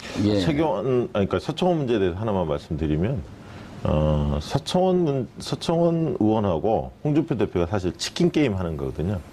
과연 이 치킨 게임에서 누가 겁쟁이로 전락할까, 피할까, 누가 선방을 지를까, 이걸 잘 봐야 하는데 두 사람 다 사실은 이미 정치 생명을 걸었다고 봐야 합니다. 지금은 잠시 소강 상태지만 정치 생명을 걸었다. 그렇죠. 폭로전에 나설 수밖에 없고 이미 그 정도까지 말을 뱉었으면 홍준표 대표도 뭔가를 해야 하고, 특히 서청원 의원 같은 경우 반박을 안 하면 본인이 또 이제 어떻게 보면 국회의장 이런 것들을 마지막 노릴 수밖에 없는 지금 위치일 텐데. 누가요? 서청원. 서청원. 그렇죠. 최다선 의원이기 때문에 전반적으로 보면 어쨌든 힘과 힘이 겨룰 수밖에 없지만, 다만 지금은 좀 소강 국면인 거죠. 왜냐하면 지금 복당 과정이 일부 이루어졌고 박근혜 대통령 출당이 얼마 이루어지지 않은 상태이기 때문에 홍준표 대표도 더 이상 막 나가진 않지만 그래도 꾸준히 굉장히 자극을 하고 있습니다. 지금 오히려 서청원 의원 쪽에서는 조금 잠시 목소리를 안 내는 반면에 홍준표 대표는 굉장히 지속적으로 지금 서청원 의원을 몰아붙이고 있죠. 이 부분이 어느 시점에서는, 멀지 않은 시점에서는 뭔가 폭발하지 않을까. 지방선거 전에 폭발할까요? 당연히 폭발을 한다고 지방선거 봐야죠. 전에. 네. 오, 한다고 봐야죠. 그 폭발력이 클 텐데요. 그리고요, 이게 또 다른 변수는 뭐냐면 MB 문제입니다. 사실 MB가 만약에 수사선상에 나중에 오른다면 12월 초, 아까 이 변호사들 네. 일부에 예측한 거 보니까 12월 초는 넘기지 않겠다. 왜냐하면 결정적인 증언과 증거물들이 나왔기 때문에. MB가 만약에 본격적으로 수사선상에 오른다면 두 가지의 가능성이 다 존재하죠. 뭐냐면 지금까지 수세에 몰렸던 친박, 한국당 내에서. 근데 이제 그럼 비방은 자유스럽냐? 그중에 일부 친이계들이 또 섞여 있기 때문에 네. 이러면서 뭐 동기적으로 결합해서 정권하고 정치 보복에다 맞서 싸울 수도 있고, 또 한편으로는 친박이 수세에 몰리다가 너나 나나 크게 다를 거 없지 않느냐, 이런 어떤 도찐개찐 이런 개념으로 갈 수도 있는 거기 때문에 상황은 좀 더 지켜봐야 합니다. 두 가지 가능성을 다 두고 있으면 우리 시청자분들은 어느 쪽으로 판단할까요? 좀 더 사태를 봐야 할 것 같습니다. 예. 몇 째려 보십니까? 정확하게 얘기를 안 하니까 어느 쪽으로 갈 것 같아요. MB 포토라인에 쓰는 걸 12월 10일까지 보더라고요. 네. 뭐 이제 그럼 불가피한 상황으로 가고 있는 것 같은데요. 예. 아무튼 뭐 친박이든 친이든 지금 그런 상황으로 지금 코너로 몰려가고 있기 아니 때문에. 그래서 MB가 네. 포토라인에 서서 구속 여부가 결정이 난다면 이제 가면 구속이거든요. 지금은. 네. 그러면 누구한테 유리할까요? 그 자유한국당 내부의 게임이? 자유한국당 내에서는 뭐 지금 양측이 다 불리한 쪽으로 가는 것이죠. 지금은 이제 그나마 그럼 친이 자유한국당 세력이 내부의 친이와 친박이 단결할 가능성이 높다고 보는 거예요? 뭐 그런 차원에서는 이제 홍준표 대표의 여지는 좀 넓어지는 것이겠죠. 이제 과거 그 한국당이 뿌리가 됐던 친이 친박 계보의 수장들이 지금 사실상 뭐 그 질이 멸렬한 상태에서 완전 전멸하는 상태로 갈 수 있기 때문에 예. 그렇다면 새로운 홍준표 대표의 계보가 생길 수 있는 것이거든요. 그 틈을 또 비집고 김무성 대표가 바른정당 또 추가 탈당파들 만약에 또 영입한다면 김무성 대표 계보도 분명히 있는 것이고요. 그런 차원에서는 새로운 세력들이 형성될 수 있는 거죠. 이게 좀 묘한 게, 과거에 민주당이 당내 분란이 굉장히 많았던 정당이었는데, 계파 갈등이 이른바. 근데 지금 정당이 최소한 정당이 민주당밖에 없습니다. 다 각 당이 자유한국당, 바른정당, 국민의당 당 내분으로 굉장히 시끄럽거든요. 그래서 저를 복권 안 시키는 것 같아요. 제가 복권에서 들어오면 당이 분란이 일 것 같아요. 그 부분에 대해서는 노 코멘트 하겠습니다. 하여튼 가던 길 계속 하세요. 네. 국민의당. 네. 그렇기 때문에 지금 민주당 같은 경우는 상대적으로 보면 안정감들을 좀 주고 있다는 거죠. 이게 원래 되는 집안이 좀 안정적이거든요. 예, 그런 측면에서 지금 국민의당도 굉장히 지금 뭐 곤혹스러운 환경에 놓여 있죠. 왜냐하면 이제 바른정당이 먼저 쪼개졌지만 그 여파가 국민의당까지 지금 연결되고 있는 상황이기 때문에, 그리고 또 안철수 대표께서 중도 보수 통합, 이 얘기를 또 꺼냈기 때문에 이것이 과연 범위가 바른정당만을 상대로 한 거냐 아니면 자유한국당까지 포괄한 얘기냐 이런 부분에 대한 해석도 나오고 있기 때문에 그러니까 바른정당에서 그 11월 13일 이후 한 달간의 기간을 줬잖아요. 그렇죠. 통합파들이 잔류통합파들. 그게 중도와 보수 다 아우른다 이렇게 얘기하지 않고 있나요, 현재로서는? 그렇게 지금 정병우 의원이나 남경필 지사나 이런 분들이 이제 그렇게 주장을 하고 있는데 예. 과연 유승민 의원 대표 출마자도 본인이 이제 당권을 장악할 것 같은데요. 예. 어쨌든 중도 보수 통합에 대한 뭔가 그림을 내놔야 할 상황으로 몰릴 것 같습니다. 만약에 그걸 내놓지 못한다면 추가 탈당은 뭐 반드시 일어날 것 같고요. 뭐 5명 내외로 예상을 정치권에서 지금 하고 있는 것 같습니다. 예. 그렇게 된다면 정말 바른정당이 5명, 6명의 미니 정당으로 정의당 같은 형태로 전락할 수도 있고 그렇게 됐을 때 과연 독자 생존이 가능하겠느냐 또 국민의당과의 통합이나 연대 이쪽으로 흐름이 잡혔을 때 만약에 통합한다고 나섰을 때는 또 국민의당 내에 그 호남 의원들의 탈당, 추가 탈당 이런 가능성도 있고 또 그것이 자유한국당이 일당이 거의 되는 게 기정사실화 된다면 민주당에서도 국민의당의 합당 또는 일부 의원들의 추가 탈당에 대해서 반길 수밖에 없는 상황이기 때문에 정치 이 구도, 정계 개편 이 부분이 연말 연초를 좀 강타하지 않을까 그렇게 생각이 듭니다. 예. 자, 국민의당 내분이 격화되고 있어요. 이택수 네. 평론가님. 근데 여론조사만 전문가예요? 이런 정치도 잘 아세요. 뭐 이제 여론조사가 그냥 대충 알고 얘기하면 안 돼요. 여기서는 정치권 가볼까요? 그 내부 사정과도 밀접하게 상관관계가 있기 때문에 정치 뭐 여론조사를 전문으로 하는 것이죠. 그것이죠. 네, 리얼미터는 이제 선거 여론조사가 이제 주된 사업 영역이기 때문에 이제 늘 관심을 갖고 보는데요. 국민의당 내분 격화에 대해서 좀 얘기를 좀 해주세요. 네, 그 최근 들어서 이제 안철수 대표와 또 유성엽 의원이 설전을 벌였습니다. 안철수 대표가 이제 물러나야 된다. 유성엽 의원 같은 경우는 하는 꼴이 초딩 수준이라는 비난을 자초 받고 있고 당 대표로서 자격이 부족하다고 생각한다라고 얘기를 했더니 안철수 대표는 이 책임론에 대해서 모든 투덜거림에 대해서 답할 필요가 없다. 사실 굉장히 이제 격한 표현들을 두 분께서 하셨는데 사실 한 몇 달 전, 대선 전만 해도 상상할 수 없는 일들이 지금 국민의당 내부에서 일어나고 있는데요. 일단 이제 안철수 대표 같은 경우는 바른정당과의 뭐 연대, 통합 논의를 이제 한 부분에 대해서 이제 호남 중진 의원들이 굉장히 반감을 갖고 있는 거고요. 안철수 대표 같은 경우는 사실 이제 정치공학적 셈법에 따르면 이제 중도 통합을 한다라고 하면 다음 대선에서 승산이 있다라고 이제 판단하는 것일 겁니다. 왜냐하면 이제 지난 대선 때 기억하시겠습니다만 이제 양자 대결 조사에서 처음으로 내일신문에서 안철수 후보가 문재인 후보를 앞섰던 적이 있고요. 그 경우에 한국당과 또 바른정당 후보가 안철수 후보 쪽으로 단일화됐을 경우를 가정하고 조사했던 건데 아무튼 그 이후에도 이제 유사한 결과들이 나왔었고요. 그럼 다음 대선에서도 만약에 이제 어떻게 보면 이재명, 뭐 안희정, 박원순 혹은 정봉주 의원님 같은 대선 후보급들이 보수 진보 어제 술 마시고 술 들겠어요? 단일 구도로 되면 이 진보 진영이 이 다음 대선에서는 또 분열할 수도 있거든요. 치열하게 싸우다 보면 보수 진영이 만약에 하나로 뭉친다라고 하면 보수 진영 쪽으로 혹은 중도 보수 진영 쪽으로 정권이 바뀔 수도 있다라고 기대하는 부분이 있기 때문에 아마 안철수 대표가 지금과 같은 그 중도 보수 통합의 길을 염두에 두고 하는 발언들이 아니에요. 근데 내부가 보면은 유성엽 의원도 만만치 않아요, 이분도. 지금 그렇죠. 교과위원장인가 그렇죠? 그렇죠. 정읍 출신의 국회의원입니다. 그리고 무소속으로 계속 당선됐던 그럼 시장도 당선됐었고 국회의원도 그렇고. 국회의원 무소속으로. 그러니까 그 내에서 지역 주민들의 지지는 꽤 단단한 분인데. 네. 지금 국민의당에서 사실은 이 발언을 세게 하는 분이 세 분입니다. 박지원 의원하고 유성엽 의원하고 이상돈 의원 세 분인데. 그 이상돈도 또 뭐라 그랬어요? 예, 이상돈 의원은 오히려 이제 학자 출신이니까 자유스럽게 이야기하는 스타일이고, 박지원 의원하고 유성엽 의원의 공통점이 두 가지가 있죠. 하나는 호남 출신이라는 거, 두 번째는 도지사 출마가 거론되는 어떤 분들입니다. 전남도지사와 전북지사에 거론되는 분들 중에 하나죠. 아무래도 도지사 선거를 준비하다 보면 지역민들의 어떤 목소리, 정서 이걸 무시할 수 없는데 실질적으로 호남에서 지금 문재인 대통령에 대한 평가가 좋기 때문에 그리고 적폐청산에 대한 호응이 높기 때문에 이 부분에 대해 적폐청산을 안철수 대표가 정치 보복이다, 뭐 이런 식으로 복수다, 뭐 이런 식으로 표현하지 않았습니까? 그런 것 부분에 대한 지적을 하는 거고요. 그리고 바른정당과 맞지 않는 부분에 대해서 너무 섣부르게 통합 얘기를 꺼낸 것도 호남 정세에 맞지 않기 때문에 비판의 강도를 더 세게 하는 거죠. 본인의 어떤 출마를 고려해서 그런 발언 강도도 좀 나온다고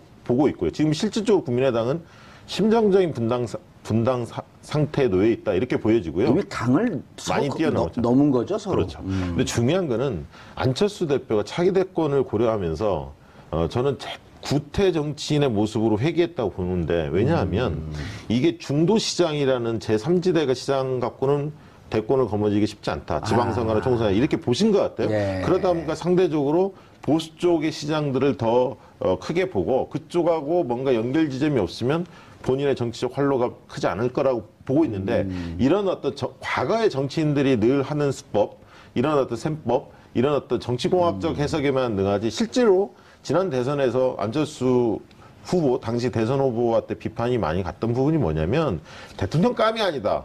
라는 부분이었습니다. 그러니까 대통령으로서의 준비가 덜 돼 있다. 뼈아픈 지적이었잖아요. 예, 자질이 부족하다는 부분이었는데 지금도 그런 어떤 리더십을 키우고 당내의 다양한 목소리를 조율하면서 리더십을 발휘하는 측면에 초점을 두기보다는 이런 합당이나 연대나 이런 쪽에 정치공학적으로 자꾸 접근하니까 과거에 새로운 정치를 내세웠던 트레이드마크가 퇴색한 지 오래됐지만 과거에 오랫동안 봤던 구태 정치인들의 모습과 거의 일치되는 모습을 보여주는 거 아니냐. 저는 그런 점이 상당히 우려스럽게 보고 있습니다. 예. 실질적으로 감정적 분당이 이미 되어 있다. 네. 그러면 이제 그 다음에 민주당과의 행보, 그 다음에 또 잔류파들의 바른정당과의 행보. 그러니까 서서히 지금 물밑으로 가고 있지만 정계 개편의 신호탄을 올렸다 이렇게 볼 수 있는 건가요? 그렇다고 봐야 합니다. 원심력들이 커지고 있다고 봐야죠, 각 당에. 예. 예. 각기 이제 그 정체성에 맞는 그렇죠. 맞는 의원들, 맞는 정당끼리 합종 연행이 시작됐다. 이걸 뭐 사실은 총선 민의가 훼손되는 측면은 있지만 정체성을 근간으로 불가피한 정치 측면이 지형이 있잖아요. 재편되는 건 불가피한 측면도 있다고 봅니다.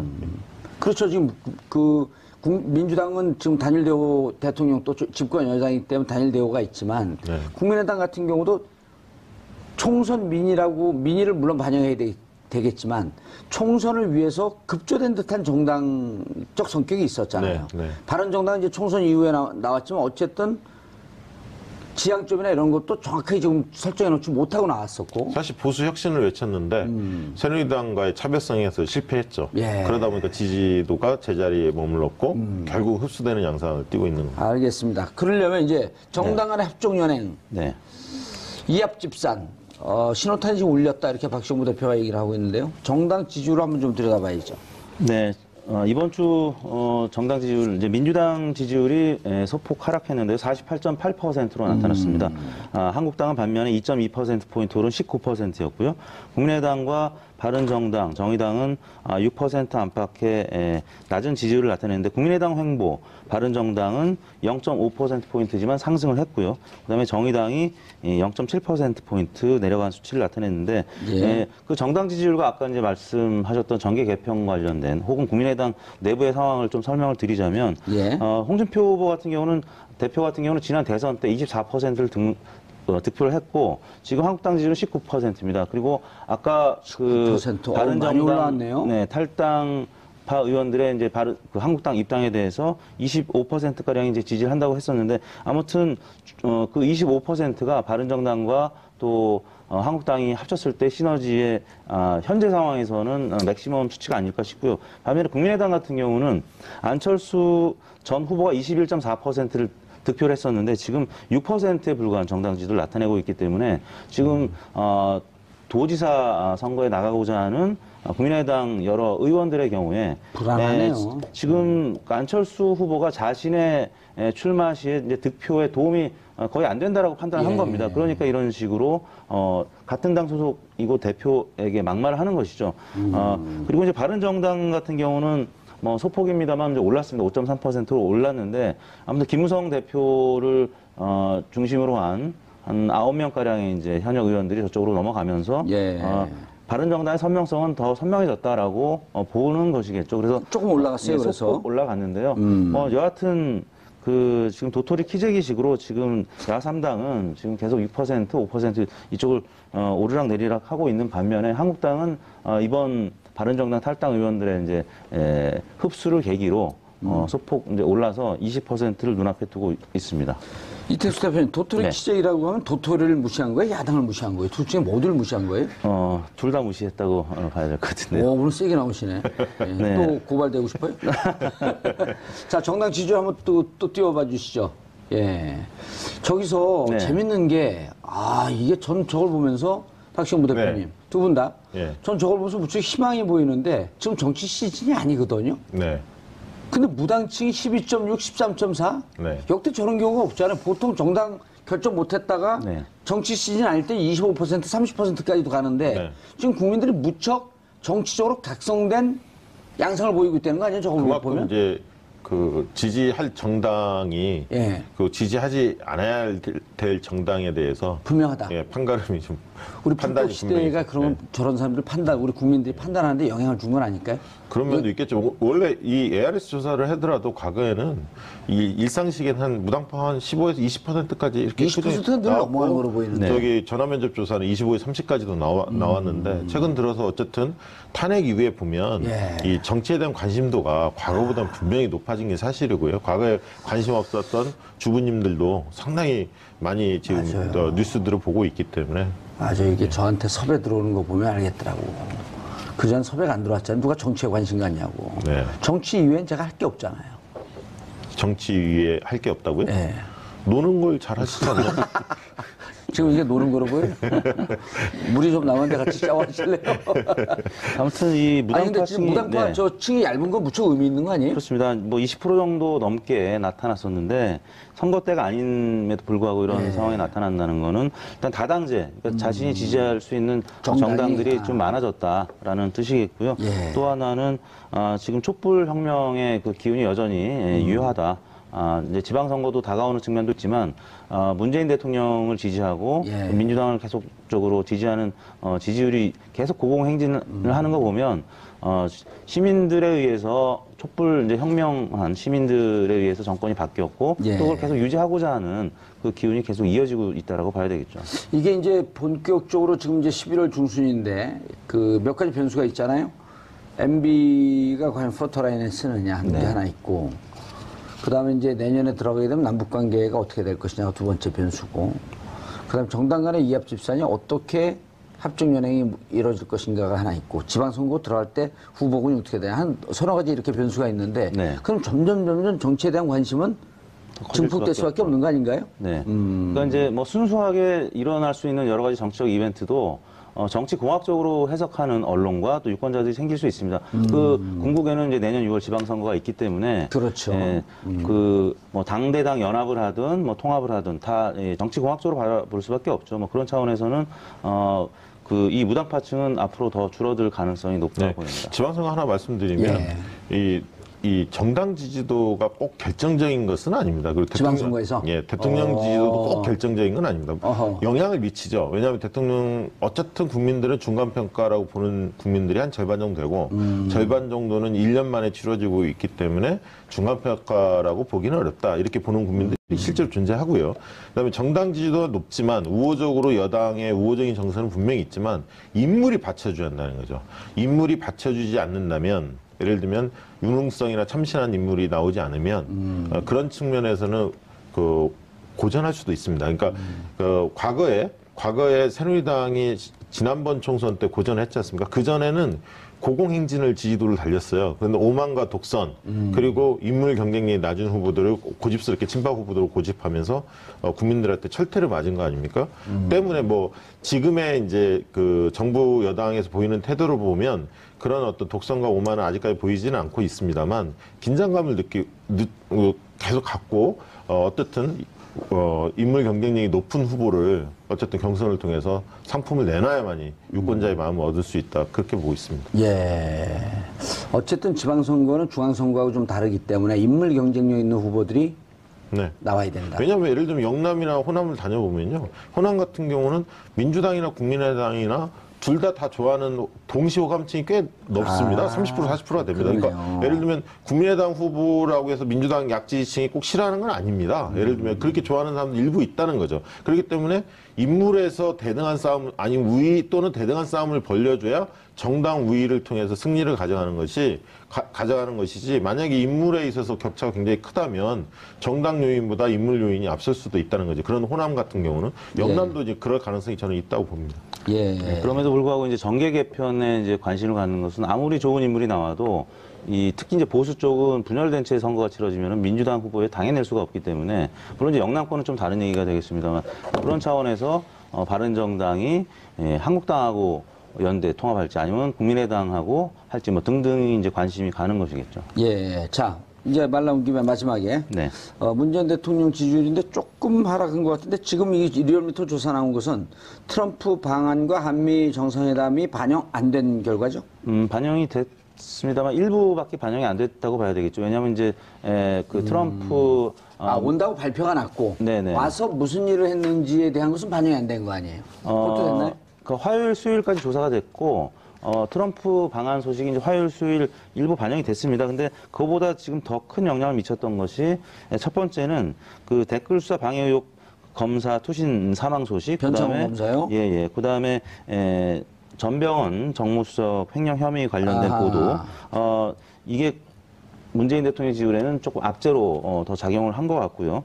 이제 또 한편으로는 바른정당 의원들의 탈당 소식에 의해서 보수 측이 다시 뭉치고 있다. 그래서 이제 일부 보수 세력들 또 지역별로는 대구 경북이나 부산 경남 쪽에서 소폭 하락을 했는데요. 뭐 대구 경북 같은 경우는 5%포인트 하락을 했고 부산 경남은 한 4%포인트가량 하락했습니다. 이런 부분이 바로 이제 보수 통합론이 그다음에 이 댓글수사 방해 의혹 검사의 투신 사망 소식 한국당 검사 출신 의원들이 특히 더 이제 크게 반발을 했는데요. 아무튼 이 소식이 트럼프 하고의 정상회담 소식보다는 더 많은 영향을 미쳤습니다. 물론 수요일 날 일간 조사로는 문재인 대통령 지지율이 소폭 올랐습니다. 월화 지지율은 좀 빠졌었는데 수요일은 다시 70%를 넘는 수치를 나타냈거든요. 그래서 그 부분도 일부 영향을 미쳤습니다만 악재가 조금 더 영향을 더 미쳤다고 봐야 될 것 같습니다. 이번 과정에서 사실은 이제 검찰 얘기가 나왔는데 아까 이제 검사 투신 사망 사건이 있었는데 공교롭게도 그 이후에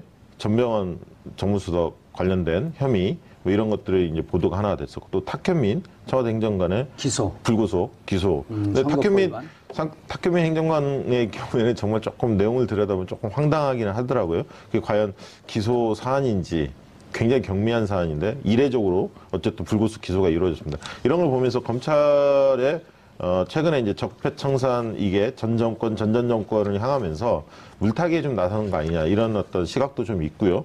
두 번째는 어떻게 보여요? 그런 저는 좀 그런 있는데. 시각이 있다고 봅니다. 두 번째는 본인의 생각이다. 예, 제 생각입니다. 두 번째는 검찰 개혁이 굉장히 우리한테 주어진 중요한 개혁 과제였는데 국정원의 비리들이 계속 불거지면서 다시 검찰이 사실은 막강한 권력을 휘두르고 있습니다. 지금 현재 보면. 어쨌든 반성 없이 검찰 개혁이 사실은 이루어졌느냐라는 측면을 본다면 진행형이긴 합니다만 아직 뚜렷하게 검찰 개혁이 어떤 방향으로 이루어지는지는 잘 읽혀지지 않은 가운데 탈정치화는 이루어진 것 같지만 검찰 개혁에 대한 칼은 아직 되지 않고 있다. 네. 왜냐하면 국정원 그 비리 문제가 너무 커져 있기 때문에 그걸 또 검찰이 손대고 있기 때문에 또다시 이제 검찰 권력이 굉장히 막강해졌는데 과연 내부의 혁신이나 쇄신, 검찰 개혁의 부분을 어떻게 과연 뭐 인사 문제로 과연 통제할 건지 뭐 여러 가지 얘기는 있습니다만 어쨌든 그런 부분들이 또다시 이 도마 위에 오르는 게 아닌가 그렇게 싶습니다. 예, 검찰 개혁과 이제 이게 좀 그러니까 어쨌든 지금 문재인 대통령의 지지율이 소폭 하락된 게 변창흠 검사의 사망, 그 다음에 전병헌 보좌관에 대한 긴급 체포. 네. 그게 사실은 피의 사실을 거의 공표하고 있지 않습니까, 사실은?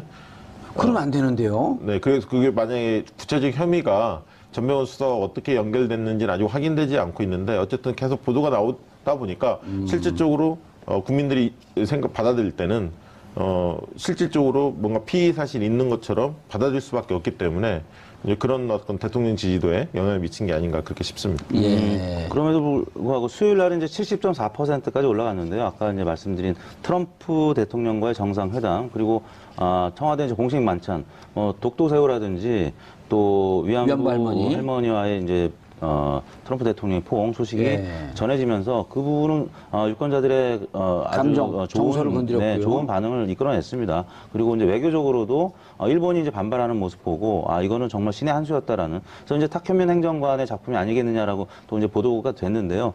그 부분은 이제 크게 영향을 그 탁현민 행정관의 기소 소식은 대통령 지지율에 큰 영향을 미치지 않은 것 같습니다. 오히려 그 청와대의 만찬이 또 긍정적으로 영향을 미쳤기 때문에 그래서 수요일 날은 70.4%로 마감이 됐는데 또 문재인 대통령이 어제 또 출국하지 않았습니까? 지금 계속 그 외유. 정상 외교가 이제 이어질 텐데요. 주 후반으로 가면 다시 지지율이 70%대로 유지가 되지 않겠느냐라고 조심스럽게 전망이 되고 있습니다. 저도 뭐 그 의견에 동감합니다. 왜냐하면 주말에 또 시진핑과의 정상회담이 예정돼 있기 때문에 여러 가지 호재들이 있을 거라고 보여지고요. 그렇죠. 그 외교가 항상 지지도에 민감하게 영향을 미치는 요소가 있습니다. 그래서 70%를 상회하지 않을까 주말을 거치면 그런 예상을 해봅니다. 사드 문제도 3노 정책에 대해서 중국이 받아들였고 네. 미국도 그 부분에 대해서 이번에 정상회담에서 항의하는 듯한 모습이 없었기 때문에 네, 네. 한중 관계가 급속도로 개선될 것이다. 이렇게 보는 거죠. 네, 그렇습니다. 예. 알겠습니다. 자, 두 분 인사하시고요. 네. 예.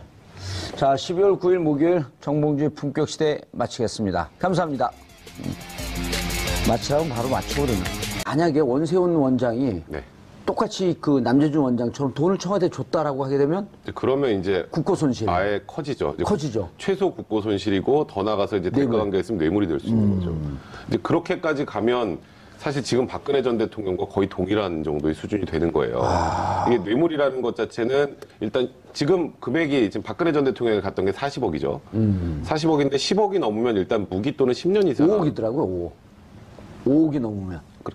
그 10억입니다, 10억. 예, 10억 이요? 예, 그 뇌물 관련해서. 뇌물은? 네, 뇌물은. 국고 손실은 5년이고. 네, 국고 손실은 이제 5년이고요. 뇌물은 10년. 그래서 10억. 예. 그런 것까지 만약에 이명박 전 대통령에 관련된 내용들이 나온다면 예. 이거는 이렇게 단순하게 뭐 직권남용으로 뭐 그렇게 중하지 않은 뭐 처벌을 받겠네라고 생각하실 게 아니라 예. 이제 이런 게 종합이 되면 이제 사실 이게 단순히 직권남용죄라는 게 예. 이렇게 엄청난 직권남용을 상정하고 만든 범죄가 아니에요. 원래는 어떻게 왜 만들었어요? 그냥 이제 공무원들이 본인 좀 힘 있는 거 가지고 좀 소위 장난 좀 치는 것 근데 그런 거 못하게 하려고 5년 이하의 징역형 정도를 만들었는데 저번에 박근혜 전 대통령 국정농단도 그렇고 이번에 현재 지금 군사이버사령부에서 나오는 이런 것들은 일반적인 직권남용이 아니죠. 이거는 대통령직을 이용한 건데. 죄를 이거는 아예 친서를 해야 될 정도의 수준이에요. 사실 이런 거를 상정하고 만든 게 아니기 때문에 그러니까 지금 현재 김관지 실장에게는 아까 말씀드렸던 직권남용하고 군형법에 보면요. 예.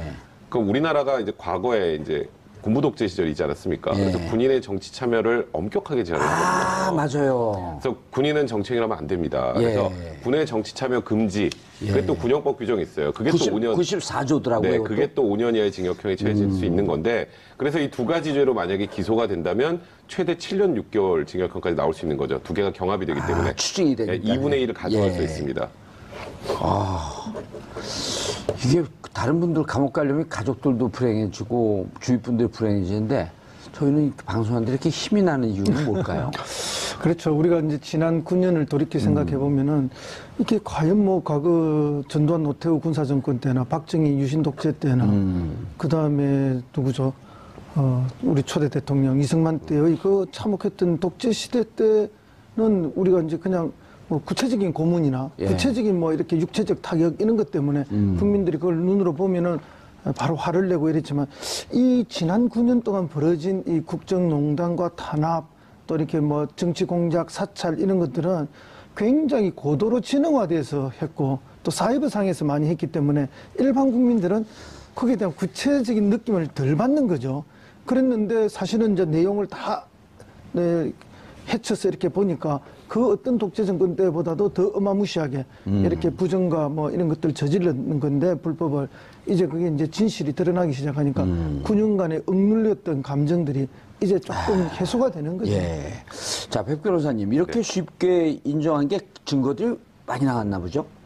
지금 그 일단은 진술들이 일단 워낙 많고요. 그 김관진 실장, 김관진 전 장관도 들어갔을 때 굉장히 당당했잖아요. 기억하시죠? 거의 나는 아무 잘못이 없습니다. 그럼 북한에 대응하기 위해서 팀을 꾸렸고 그 팀은 본인의 역할을 다 했을 뿐입니다. 이렇게 하고 들어갔는데 이제 문제는 진술 증거들이 워낙 많고요. 그동안에 조사받았던 사람들이 다 이제 김관진 장관을 지목을 했었고 또 거기에다가 이제 소위 말하는 빼도 박도 못하는 그런 문건들이 몇 개 있단 말이에요. 그 문건들은 부인할 방법이 없잖아요. 이게 딱 문서를 이렇게 내미는데 이걸 어떻게 부인합니까? 거기 본인 이름도 써 있고 그러면. 대통령 지시사항 시달 뭐 이런 문건들이 네. 있으니까. 근데 그런 문건들이 있는데 저 이명박 전 대통령한테 보고 안 했어요. 그게 더 코미디죠. 여기 보고 이렇게 중요한 보고사항이라고 돼 있는 걸 보고를 안 했다는 게 더 이상한 상황이고, 그러니까 김관진 전 장관 같은 경우에는 아마도 들어가서 조사를 받는 과정에서 이거는 빠져나갈 방법이 없겠구나라고 생각한 것 같아요. 그런 상황에서 만약에 본인 책임으로 다 했다라고 하면은 예. 모든 죄의 덤탱이를 김관진 장관이 다 써야 되는데 예. 윗선을 얘기를 하면 한결 가벼워집니다. 형이요? 당연하죠. 그러니까 최초의 지시하고 이걸 한 사람이, 그러니까 소위 말해서 그 조폭에서도 처벌할 때 예. 두목이 제일 중하게 처벌받는 거랑 똑같은 거예요. 밑에 애들은 시키니까 하는 거. 그러니까 밑으로 갈수록 형이 좀 떨어질 수밖에 없는 거고요. 무죄가 되진 않지만 어쨌든 그렇죠, 감량이 그렇죠. 된다. 그리고 만약에 뭐 김관진 장관 같은 경우에 수사에 만약에 적극적으로 협조를 한다면 지금까지는 적극적인 협조는 아닌 것 같아요. 이제 구속영장을 청구했으니까 구속영장이 발부가 돼서 신병 확보가 되면 예. 이제 그 다음부터는 이제 이명박 전 대통령과의 관련성에 집중적으로 이제 추궁이 이제 이어질 텐데 협조를 적극적으로 하면 출신이어서 네, 아주 확실히, 깨알 네, 같은 그러니까요. 알찬 정보. 1년 동안 제가 보는 중에 가장 더 좋은 알찬 정보. 평상시에도 좋은 정보를 많이 양산하시는데 우리가 또 청와대는 그 근처 칼국수집까지만 가봤거든요. 수제비집까지 가신 거죠? 수제비집. 예. 그러니까 진짜 이 행자부와 기재부의 동의 없이는 네. 군무원 70명을 지원할 수 없었을 네, 것이다. 그렇죠. 그러면 청와대 오다가 있을 것이다. 청와대 오다인데 비서실장이 대통령의 동의 없이 마구 늘릴 수는 없는 거 아니에요. 이게 당연하죠. 또 공무원 총량제에 걸립니다. 그럼요. 그렇죠. 그러니까 지금 거기다 이제 더 중요한 우리가 이렇게 추측을 계속 하고 있는데 예. 근데 김관진 전 장관의 입에서 이제 처음으로 이명박 전 대통령의 이름이 나왔죠. 예. 근데 이 부분과 관련해서 뭐 보고와 지시를 받은 것 같은 내용을 분명히 얘기를 한 것 같고 또 문건도 이제 이명박 전 대통령이 그 뭔가 명령한 것 같은 보고를 받은 것 같은 그런 서명 있는 문서들도 나오고 그런 상황이기 때문에 이제 이명박 전 대통령이 이제 현실적으로 피해가기가 좀 어려워졌습니다. 왜냐하면 지금 조금 전에 말씀하셨던 것처럼 군무원 70명 뽑는데 예. 일단 호남 출신을 배제하라는 명령을 받았다는 얘기도 나왔고요. 예. 그 안에서 그리고 실제로 70명 중에 딱 한 명만 호남인입니다. 김관진. 그러니까 그 김관진 전 장관도 전주분이고 예. 그거 말고 그 당시에 이제 충원된 70명 중에 딱 한 진짜 명만. 딱 한 명만 호남 출신이었고요. 그러니까 예. 실질적으로 배제가 있었다라고 볼 만한 정황이 많죠. 우리나라 도가 몇 개인데 그 호남에서 딱 한 명만 됐다라는 게 좀 아니 근데 우리 셋도 다 배제될 뻔했어요. 그 지원하면. 우리가 좀 잘생겼잖아요. 호남. 그렇죠. 변호사님 말씀하고 계신데 이게 이제 배제하는 수법이 예. 그 대개 이제 그 면접하고 이러면 1급 수준, 상급 수준의 그런 기준으로 이렇게 면접을 했다는데. 상급, 공무원 상급? 공무원 상급이 아니고 이제 기밀 수준의 상급. 상급, 예. 뭐 그런 수준으로 해서 면접 수준을 만들어서 이제 이렇게 면접을 해서 사람을 발탁을 하는데 이분에는 1급 수준으로 기준을 적용했다는 거 아닙니까? 그러니까 이제 이게 특별히 호남 출신들을 탈락시키기 위해서 그런 엄격한 기준을 적용한 거죠. 그렇게 해서 면접을 하면서 호남 출신들한테는 면접 점수를 아주 나쁘게 줘가지고 다 배제시켜버린 거죠. 그러니까 지금 말씀하셨던 것처럼 그렇게 배제시키는 건 이거는 뭐 명백하게 그냥 직권남용입니다. 직권남용. 형법상 직권남용죄에 해당할 수밖에 예. 없고요. 이 부분에 관련해서 이명박 전 대통령이 지시를 했다면 그건 직권남용의 교사범 혹은 공동정범이 되는 거죠. 김관진 장관하고. 그리고 이 사이버 사령부에서 했던 내용들 우리가 말로 하기도 낯뜨거운 내용들 엄청나게 많았지 않습니까? 예. 뭐 정치인들 좀 소위 디스하는 것부터 연예인들 관리까지 다 했잖아요. 근데 그런 걸 소위 불법적인 거는 아마도 김관진 장관도 당연히 알고 있었을 텐데 뭐 본인은 물론 아직은 자기는 불법적인 걸 몰랐다고 하고는 있긴 하지만 불법적인 부분들에 대한 사찰, 민간인 사찰까지 진행을 해야 됐기 때문에 본인 편에 있는 사람들을 뽑으라고 한 거죠. 거기에 뭐 정봉주 의원 같은 분은 한번 쑥 들어가면 그거 어떡하시겠어요? 큰일 나죠. 그러니까요. 그러니까 제가 거기 동화되죠. 하여튼 그러니까 이런 소위 안 좋은 것, 불법적이라는 거를 알고 있기 때문에 여기에 우리와 성향이 다른 사람이 하나라도 들어오면 난리가 나는 거예요. 그 이유가 있네요. 이제 그러니까 우리와 성향이 동일한 사람들만 뽑아라. 그 다음에 호남 사람들은 배제해라. 이제 그런 내용들이 들어가게 된 거고, 그 명백한 불법성이기 때문에 이건 일단 두 가지로 나눠봐야 되는데 이번 거, 그러니까 호남 인사 배제해서 사람들 뽑았던 거는 이제 형법상 직권남용죄 명백하게 해당합니다. 예, 호남 인사 배제. 야, 근데 오늘 제가 이제 이쪽 또 우리 정보원들 이분들하고 얘기를 해보니까 이제 지금 누구죠? 사이버 사령부의 김관진. 네. 그런데 이제 사이버 사령관이 처음에 연재욱. 네. 그다음에 그렇죠. 옥도경. 옥도경. 네. 옥도경이 뭐 전문가인지 모르시죠, 두 분 다. 그렇죠. 모르죠. 둘 다 완스타로 진급을 하면서 오거든요. 네. 사이버 사령관으로 오는데 연재욱 다음에 옥도경이 오는데 옥도경이 해킹 전문가예요. 그래서 이거 취재하고 있는 기자들 몇몇은 옥도경까지 내려갔는데 해킹 프로그램이 2010년도에 구입을 했단 말이에요. 연재욱은 청와대로 왔고 그 박근혜 대통령 네. 비서관으로 들어갔죠. 옥도경 시절에 해킹한 게 드러나면 이건 그냥 끝장이 되는 거예요. 또 더 따끈따끈한 게 들어있네. 예. 그래서 지금 이게 현재 적용되는 법률은 직권남용. 네, 그렇죠. 그 다음에 또 검찰에서 우리나라 공식적으로 플리바게닝이라고 해서 형량을 이렇게 소위 가려주는? D라는 제도는 없지만 예. 힌트를 하나 드릴게요. 장시호 씨 예. 구형 1년 6개월 했잖아요. 그런데도 막 울었어요. 근데 사실 장시호 씨 혐의는 1년 6개월짜리가 아니에요. 최소 3년에서 5년은 구형을 하는 게 맞는데. 뭐였었죠, 장시호 씨가? 장시호 씨는 뭐 삼성에 이제 강요한 거, 그 예. 16억 정도 강요했던 거, 강요죄. 그다음에 횡령도 한 7억, 뭐 이런 것들이 포함되어 있으면. 근데 장시호 씨 1년 6개월 구형했잖아요. 예. 왜 그랬겠어요? 특검의 도움이. 그러니까 수사에 최대한 협조했다는 것 때문에 구형량을 확 낮춰준 거예요. 특급 도움이 아니에요. 특검의 특급 도움이. 네, 특급 도움이. 예. 그러니까 김관진 장관도 만약에 수사에 협조적으로 나온다면 본인의 5년 이하니까 네. 싸게 불릴 수 그렇죠. 있겠다. 뭐 극단적으로 집행유예 나올 수 있는 거죠. 당연히 그렇다고 봅니다. 거의 똑같은 사례를 우리가 이재만 전 총무비서관한테서 보지 않습니까? 바로 그 정도 위치면은 자기가 했다라고 말해야 되는데 예. 박근혜 대통령이 지시해서 국정원에서 돈 매달 1억씩 받았습니다.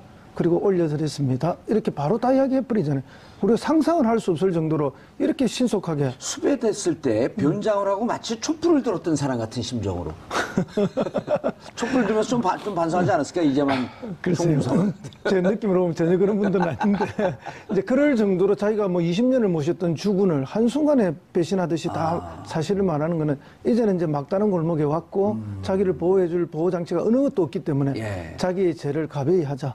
뭐 그러니까 원지시자에게 모든 걸 넘길 수밖에 없는. 어떻습니까? 변호사니까 또 네. 이제 변호사들이 조언을 하잖아요. 내 의뢰인인데 의뢰인이 형을 깎아주고 어쨌든 좀 낮춰야 되는 게 변호사인데 본인이 버티려고 해도 변호사들이 이러면 큰일 납니다. 그건 얘기해 주죠. 변호사들이 이제 보통 접견을 가게 되면 네. 이제 접견을 가기 전에 아니면 바깥에서 만나더라도 이제 일단 나한테 팩트를 다 얘기하세요라고 먼저 얘기를 해요.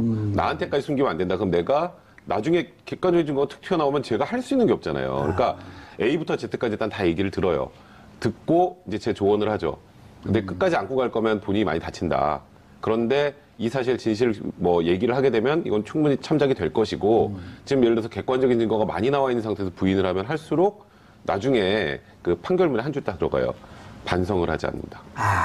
그게 이제 양형에 이제 안 좋은 가중인자가 된단 말이에요. 그러니까 올라가는 거죠. 어차피 형만 세게 받고 본인도 못 빠져나가고 윗손도 못 빠져나갈 거라면 그럼 객관적인 사실, 팩트를 이제 검찰이 진술하고 수사에 협조하는 게 일단 최대한 형을 낮추는 데 도움이 된다 이렇게 조언을 하죠. 그러니까 이재만 총무비서관 같은 경우에도 이게 만약에 이재만, 안봉근, 정호성 비서관 선에서 딱 받고 끝난 거면 이 세 명은 최소 5년에서 10년은 살아야 돼요. 그 이 금액이면 국정수도 받은 돈. 예, 그러니까 이게 아무리 그 전에 전과가 없어도 공무원들이 사실 1억 넘게 돈을 받으면 거의 기본으로 6년에서 7년은 살아요. 근데 이게 위에서 시켰고 이 돈을 내가 한 푼도 안 갖고 위로 싹 가져다 줬으면 그리고 위에서 나한테 좀 준 건 어쩔 수 없는 거고 이게 가져갔으면 중간 그냥 관문 정도잖아요. 관문 정도라면 물론 불법적인 명령이라도 듣지 않아야 될 의무가 있습니다. 법상으로는. 하지만 그런 게 많이 참작이 되기 때문에 이게 만약에 다 박근혜 전 대통령 지금 이 진술대로 박 전 대통령이 다 알아서 한 거고 시켜서 그냥 수동적으로 한 거면 오래 안 살아요. 그것도 검찰이 구형 자체를 낮춰줄 그렇죠. 거고. 이제 그런 걸 다 감안한 겁니다. 허성훈 비서관님. 네네. 자, 그런데 여기 우리 뭐 로버트 국방부의 이순신 장관 로버트 태권브이 또 뭐예요? 그거 어떻게 주무강 랄프 타격왕 관진. 타격왕 관진. 패러디 해가지고. 자. 어디 초등학교 뒤에 뭐 붙여놓는 것처럼. 아니, 근데 또 이분들이 육사에서 상위 10% 안에 들어가고 독일 사관학교를 졸업한 독사파들이에요. 맞습니다. 그런데 이제 대한민국 그러니까 국내의 최고 엘리트 아닙니까? 최고 엘리트인데 수업 시간에 로버트 태권브이 만화 그리고 그랬던 사람들인가 봐요. 그러니까 이제 이렇게 이명박 정부에서 이제 뭐 얼마나 이 심리전이라 그러죠. 예. 대북 심리전이지만 사실은 이제 대국민 심리전을 벌린 거 아닙니까? 예. 이걸 굉장히 중요하게 생각했다는 거죠. 그만큼 이명박 대통령 본인이 자기를 비판하는 비판의 글이나 댓글들을 못 견뎌했던 것 같아요. 그러니까 이제 뭐 이런 직접적인 지시를 해서 대응 부대까지 만들게 하고 이렇게 한 걸 보면은 의외로 보기보다는 여론에 민감한 사람이었다. 별로 민감 안 해 보이는데 그래서 이제 이런 것들이 뭐 애초에 다 하나씩 만들어지기 시작하고 거대한 이제 뭐 하나의 불법적인 그런 이제 뭐 조작 공작이 벌어지는 거죠. 죽겠어요. 저러고 나가면 막 안 부끄러울까? 그러니까 네. 김관진 장관은 지금까지도 그 얘기를 하고 예. 있잖아요. 우리 군사이버 사령부는 할 일을 했을 뿐이다 이 얘기를 아직 들어갈 때까지는 반복을 했으니까. 예. 저게 할 일이에요? 그러니까요. 지금 그 할 일이 저 할 일인가 저도 이제 그 얘기 말씀을 드리려고 그러는데 근데 지금 저런 좀 우스꽝스러운 뭐 예. 만화 포스터도 그렇고 소위 이제 정권에 조금 반대하는 분들, 그러니까 예. 연예인분들도 많고 정치인분들을 기본적으로 종북 세력이라고 이코로 했던 것 같아요. 그렇게 믿었던 네, 거 같죠? 그렇게 믿었으니까 예. 여기 부분을 정확하게 관리를 하는 게 나라를 위하는 일이다. 라고 생각하니까 아직도 김관진 장관이 우리 사이버 사령부는 북한에 대해서 할 일을 다 했을 뿐이다라고 아직도 얘기를 하고 있는 게 아닌가. 그래서 호남 사람들도 다 배제를 한 거고 그런 생각이 좀 드네요. 뭔가 뭐 씁쓸합니다, 굉장히 잘못된 전도된 가치관을 가지고 있는 사람들이 국정을 맡았다는 게 우리나라 전체의 불행이죠, 사실은. 그래서 이 커다란 불행이 지금 계속되고 있는 거고. 근데 이제 저런 유치한 작업을 하게 된 데는 김관진 개인의 욕심도 많이 있었을 거라고 봅니다. 그래서 이제 뭐, 북한에 그때도 뭐 역시 이제 미사일이나 핵기업이 있었던 게 사실이고 그런 걸 유일하게 막아낼 수 있는 강력한 정신력을 가진 사람은 김관진 뿐이다 하는 것들을 부각하면서 최고의 장수 국방장관이 되지 않습니까? 이명박 정부 내내 국방장관을 하게 되거든요. 그러고 난 다음에는 또 다음 박근혜 정부 들어와서는 청와대 그걸로 또 넘어가지 않습니까? 초기에도 국방장관을 했습니다. 박근혜 정부에서도. 왜냐하면 김병관 내정자가 있었는데 탈락을 했죠. 그래서 이제 국방장관을 계속 하다가 청와대 안보실장으로 가게 되거든요. 그러니까 제가 볼 때는 이명박 대통령이 저는 지시를 하니까 그 기회를 틈타 자신의 홍보에도 최선을 다한 사람이다. 그래서 최장 국방장관에다가 그 다음 정권 바뀌어서도 장관을 계속하고 또 그 다음에 안보실장까지 가는 자기 영광을 만들어간 사람입니다. 아니 저런 게 나오면 좋아할 사람들 초등학생들밖에 없는데. 예? 보수적인 또 저 유권자나 지지자들은 또 같이 저런 걸 손뼉치고 좋아해요? 좋아하시겠죠. 또 좀 친근하게 느껴질 수도 있잖아요. 지금 이런 그림들을 보면 예. 제가 잘했다는 게 아니라 이 포스터를 보고 있으면 그냥 김관진 장관이 좀 이렇게 좀 날카롭게 생겼잖아요. 그러니까 그 좀 편안해 보이는 이미지나 좀 그런 것도 줄 수 있다고 생각했겠죠. 본인이 대선 출마의 뜻이 있었을까? 로버트 대선 부위 뭐 이런 거 가지고 왜 태권 부위라 그래요? 자, 그런데 아까 잠깐 말씀을 해주셨는데 이제 이게 그 직권남용이 하나 있고요. 네. 그다음에 군용법상 이제 정치관여 금지. 정치관여 금지. 그게 둘 다 5년 이하, 5년 이하인데 가중 2분의 1 가중해서 7년 6개월 맥시멈 이하까지. 5년에 2분의 1 가중하니까 네. 7년 6개월까지 그렇죠. 살 수 있는. 네. 그리고 직권남용이라고 하는 그 형법 자체가 이렇게 대통령이나 아주 국가 고위층이 직권남용하는 것보다도 중공무원이나 그렇죠. 중하위급 공무원이 이용했고 그러니까 서민들 인허가 같은 거 할 때 맞아요. 서민들 눈에 피눈물 나게 하지 마라 하면서 그 공무원직을 이용하지 못하게 만들어 놓은 건데 지금은 국가 자체를 난도질을 해버렸잖아요. 그러니까 옛날에 직권남용죄, 그 과거 이제 직권남용 사례는 제가 아까 말씀드렸던 것처럼 그냥 공무원들이 인허가 같은 거 할 때 좀 갑질하고 상대방 괴롭히고 이런 것들이에요, 대부분이. 그래서 실제로 인허가? 그러네요. 전과가 없으면요, 대부분 집행유예요. 직권남용은. 그리고 기소도 안 되잖아요, 그냥. 그렇죠. 그러니까 뭐 기소가 되더라도 집행유예 정도로 끝나는 경우가 많은데 이제 문제는 이번 직권남용은 그러니까 우리가 작년부터 보고 있는 이 직권남용, 박근혜 전 대통령의 국정농단도 그렇고 지금 이제 군사이버사령부에서 했던 이런 것들은 제가 알고 있는 형법의 직권남용 수준을 넘어선 거기 때문에 예. 그래도 이제 일단 처벌을 하기 위해서는 법 규정이 있어야 되잖아요. 그 행동을 했을 때 그 법 규정대로 할 수밖에 없기 때문에 통상적인 다른 직권남용 사건보다는 구형량도 선고량도 커질 수밖에 없는 사건이 궁금한 게 이거 5년 이하의 징역이면 구형을 5년 이상은 못 하나요? 못하죠. 아, 5년까지만 네, 하고 그렇죠. 그리고 이제 재판부가 이쯤이면 무척 악질적이기 때문에 5년 구형에 5년형이 나올 가능성이 그럴 수도 있는 거예요. 이 정도 직권남용이라면 통상 전과 없는 직권남용 범죄 초범 같은 경우 제가 말씀드렸던 것처럼 대부분 집행유예로 풀려나나 예. 이번 사건 같은 경우는 사실 국기문란 수준이잖아요. 이 정도 되면. 그렇죠. 그렇기 예. 때문에 이런 거는 그 형법 규정에 그렇게 돼 있어서 더 올려치지 못할 예. 뿐이니 이제 구형이나 이제 선고량이 통상적인 직권남용보다 높을 가능성이 많은 거죠. 자, 이제 뚝은 무너진 것 같아요. 네네. 예, 떼면서 이제 돌이 하나 빠지기 시작했는데 그 돌이 꽤 그 치명상을 입힐 수 있는 11월 9일 목요일 정봉주 품격시대 시작합니다. 자, 첫 번째 주제 김관진 전 국방장관의 폭탄 발언이죠. 함께 하실 두 분, 허성무 비서관님 자리하셨습니다. 안녕하세요. 예, 그리고 백성문 변호사님 자리하셨습니다. 네, 안녕하세요. 스튜디오 바꾸고 처음 오시죠? 그렇습니다. 네. 편하죠? 예, 아주 뭐 이렇게 사랑방 같은 느낌이죠. 예. 저번에는 저희가 좀 까발려지는 것 같은 느낌이 좀 들었었는데 저기 딱 오늘은 좀 좋네요. 그리고 이게 그 쭉 옆에 있으면 이게 약간 군사 문화예요. 어제도 계속 얘기했는데 왜냐면 지시하면 얘기를 하는 거거든. 근데 여기는 얘기하고 싶을 때 언제든지 나와서 예? 좀 편한 자발적으로. 것 같아요. 예. 이게 이제 트럼프 방안을 기념해서. 예. 아, 트럼프 대통령이 뭐 많은 영향을 미치고 있네요. 그렇죠. 저 같은 반미주의자들한테도 영향을 미치는 거 보면 반미주의는 저는 미국을 반만 가봤다는 거예요. 동부를 안 가보고 서부만. 알겠습니다. 시청자 여러분들께서도 샵5400으로 다양한 의견 문자로 보내주시기 바라겠습니다. 자, 지금 현재 페이스북 라이브로도 시청하실 수 있습니다. 페이스북 라이브로도 시청하실 수 있다. 전문용어로 right now watching. 예. 제가 기분이 좀 좋아 보이죠? 그렇습니다. 지금 뭐, 이제 정점으로 향하고 있으니까. 제가 요즘은 제 이름도 바꿨어요. 정봉쥐. 이명박 전 대통령은 특별한 애정의 관계가 있죠. 그렇죠. 그리고 적폐의 끝이니까, 거기가. 예.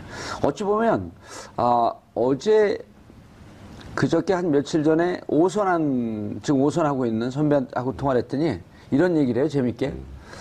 야, 박근혜 국정농단은 아마추어고 이게 이명박 때 만들어졌던 국정농단의 틀을 그대로 인수한 것 뿐이다. 이명박 걸 들여다보니까 저거는 진짜 전문 지능범죄 수준이다. 비슷한 느낌 아닌가요? 아, 동의합니다. 예. 그러니까 이제 공적 조직을 어떻게 활용해서 쓸 것인가에 대해서 뭐 아주 감각을 탁월한 거죠. 그래서 이제 이명박 대통령이 사업만 기재가 아니고 예. 이제 서울시장을 하시면서 공조직을 어떻게 운영하는가를 딱 경험을 하시니까 국정을 잡자마자 예. 공조직을 자기를 광고하거나 또 자기를 방어하는데 최대한 활용하는 법을 알았던 거죠. 다만 그게 이제 불법인 걸 몰랐던 거죠. 설마 불법인 걸 알았겠지만 자분자분 들키겠냐. 자분자분 얘기하시는데 더 무서워요. 김관진 뭐라 했죠 어제? 뭐 대통령께서 사이버 사령부에 그 현역병들은 제대가 가버리니까 민간인을 채용하자. 군무원을 채용하자. 그래서 이제 군무원 채용이죠. 예. 그럼 이 친구들은 이제 정년 때까지 계속 있으니까 아주 뭐 고도로 전문화되면서 열심히 할 거고 또 그런 인력을 늘리는 부분은 사실은 이제 우리가 정부에서 인력을 늘릴 때는 두 개의 기관과 의논을 해야 됩니다. 첫째는 행자부죠. 행자부에서 조직의 정원 관리를 합니다. 아주 독특한 논리인데요. 청와대 비서관 출신이죠. 예, 예. 제가 뭐 직접 조직을 늘리고 이런 역할을 이제 행자부하고 의논하면서 해본 경험이 있었어요. 예. 행자부에서 그래서 조직 진단하고 행정 수위에 맞는 필요가 있는가 이 판단이 이제 내려져야만 이제 기재부하고 협의를 해요. 기재부와 기재부에서 돈을 줘야 월급을 줄 거 아닙니까? 그 예산 배정을 해야 되거든요. 그래서 이 두 조직은 사실 같은 부처 내에 있더라도 정부 위의 부처예요. 다른 모든 부처들 위에 시어머니 부처 같은 데죠. 하나는 조직의 정원과 관련해서 권한을 딱 쥐고 있고, 그 다음에 기재부는 예산을 주는 권한을 딱 쥐고 있기 때문에 이 두 부처가 도와주지 않으면 다른 부처들은 일하기가 매우 어렵습니다. 근데 이제 국방부에서만 요구해가지고는 이 두 부처에서 뭐 쉽게, 아이고, 그렇네요. 하세요. 올려드릴게요, 늘려드릴게요 이렇게 안 된단 말이죠. 이게 잘 안 되니까 대통령이 지시했다는 걸 특별히 2번이나 강조해가지고 행자부하고 기재부. 예, 특히 기재부 쪽에 특별히 2번이나 강조를 해서 그 문건에 다 나오지 않습니까? 예. 그래서 이제 조직 정원을 하고 새로 사람을 뽑은 거예요. 이게 정부 조직이라는 게 새로 늘리고 사람 뽑는 게 그리 쉬운 일이 아닙니다. 그럼 이 지시를 받은 건 누가 했다고 볼 수 있나요? 그 지시는 이제 국방부가 받은 거죠. 이제 지시를 내린 사람은 청와대인데 청와대 내에서도 제가 볼 때는 이명박 전 대통령이 직접 지시를 내린 것으로. 누구를 통해서 했겠죠? 비서관들 수석들을 통해서 한 거죠. 예. 그러니까 이제 마지막 그 명령권자 이명박 대통령이라는 게 서서히 이제 지금 드러나고 있는 것이 아닌가. 그러네. 백승 변호사님. 네. 그 청와대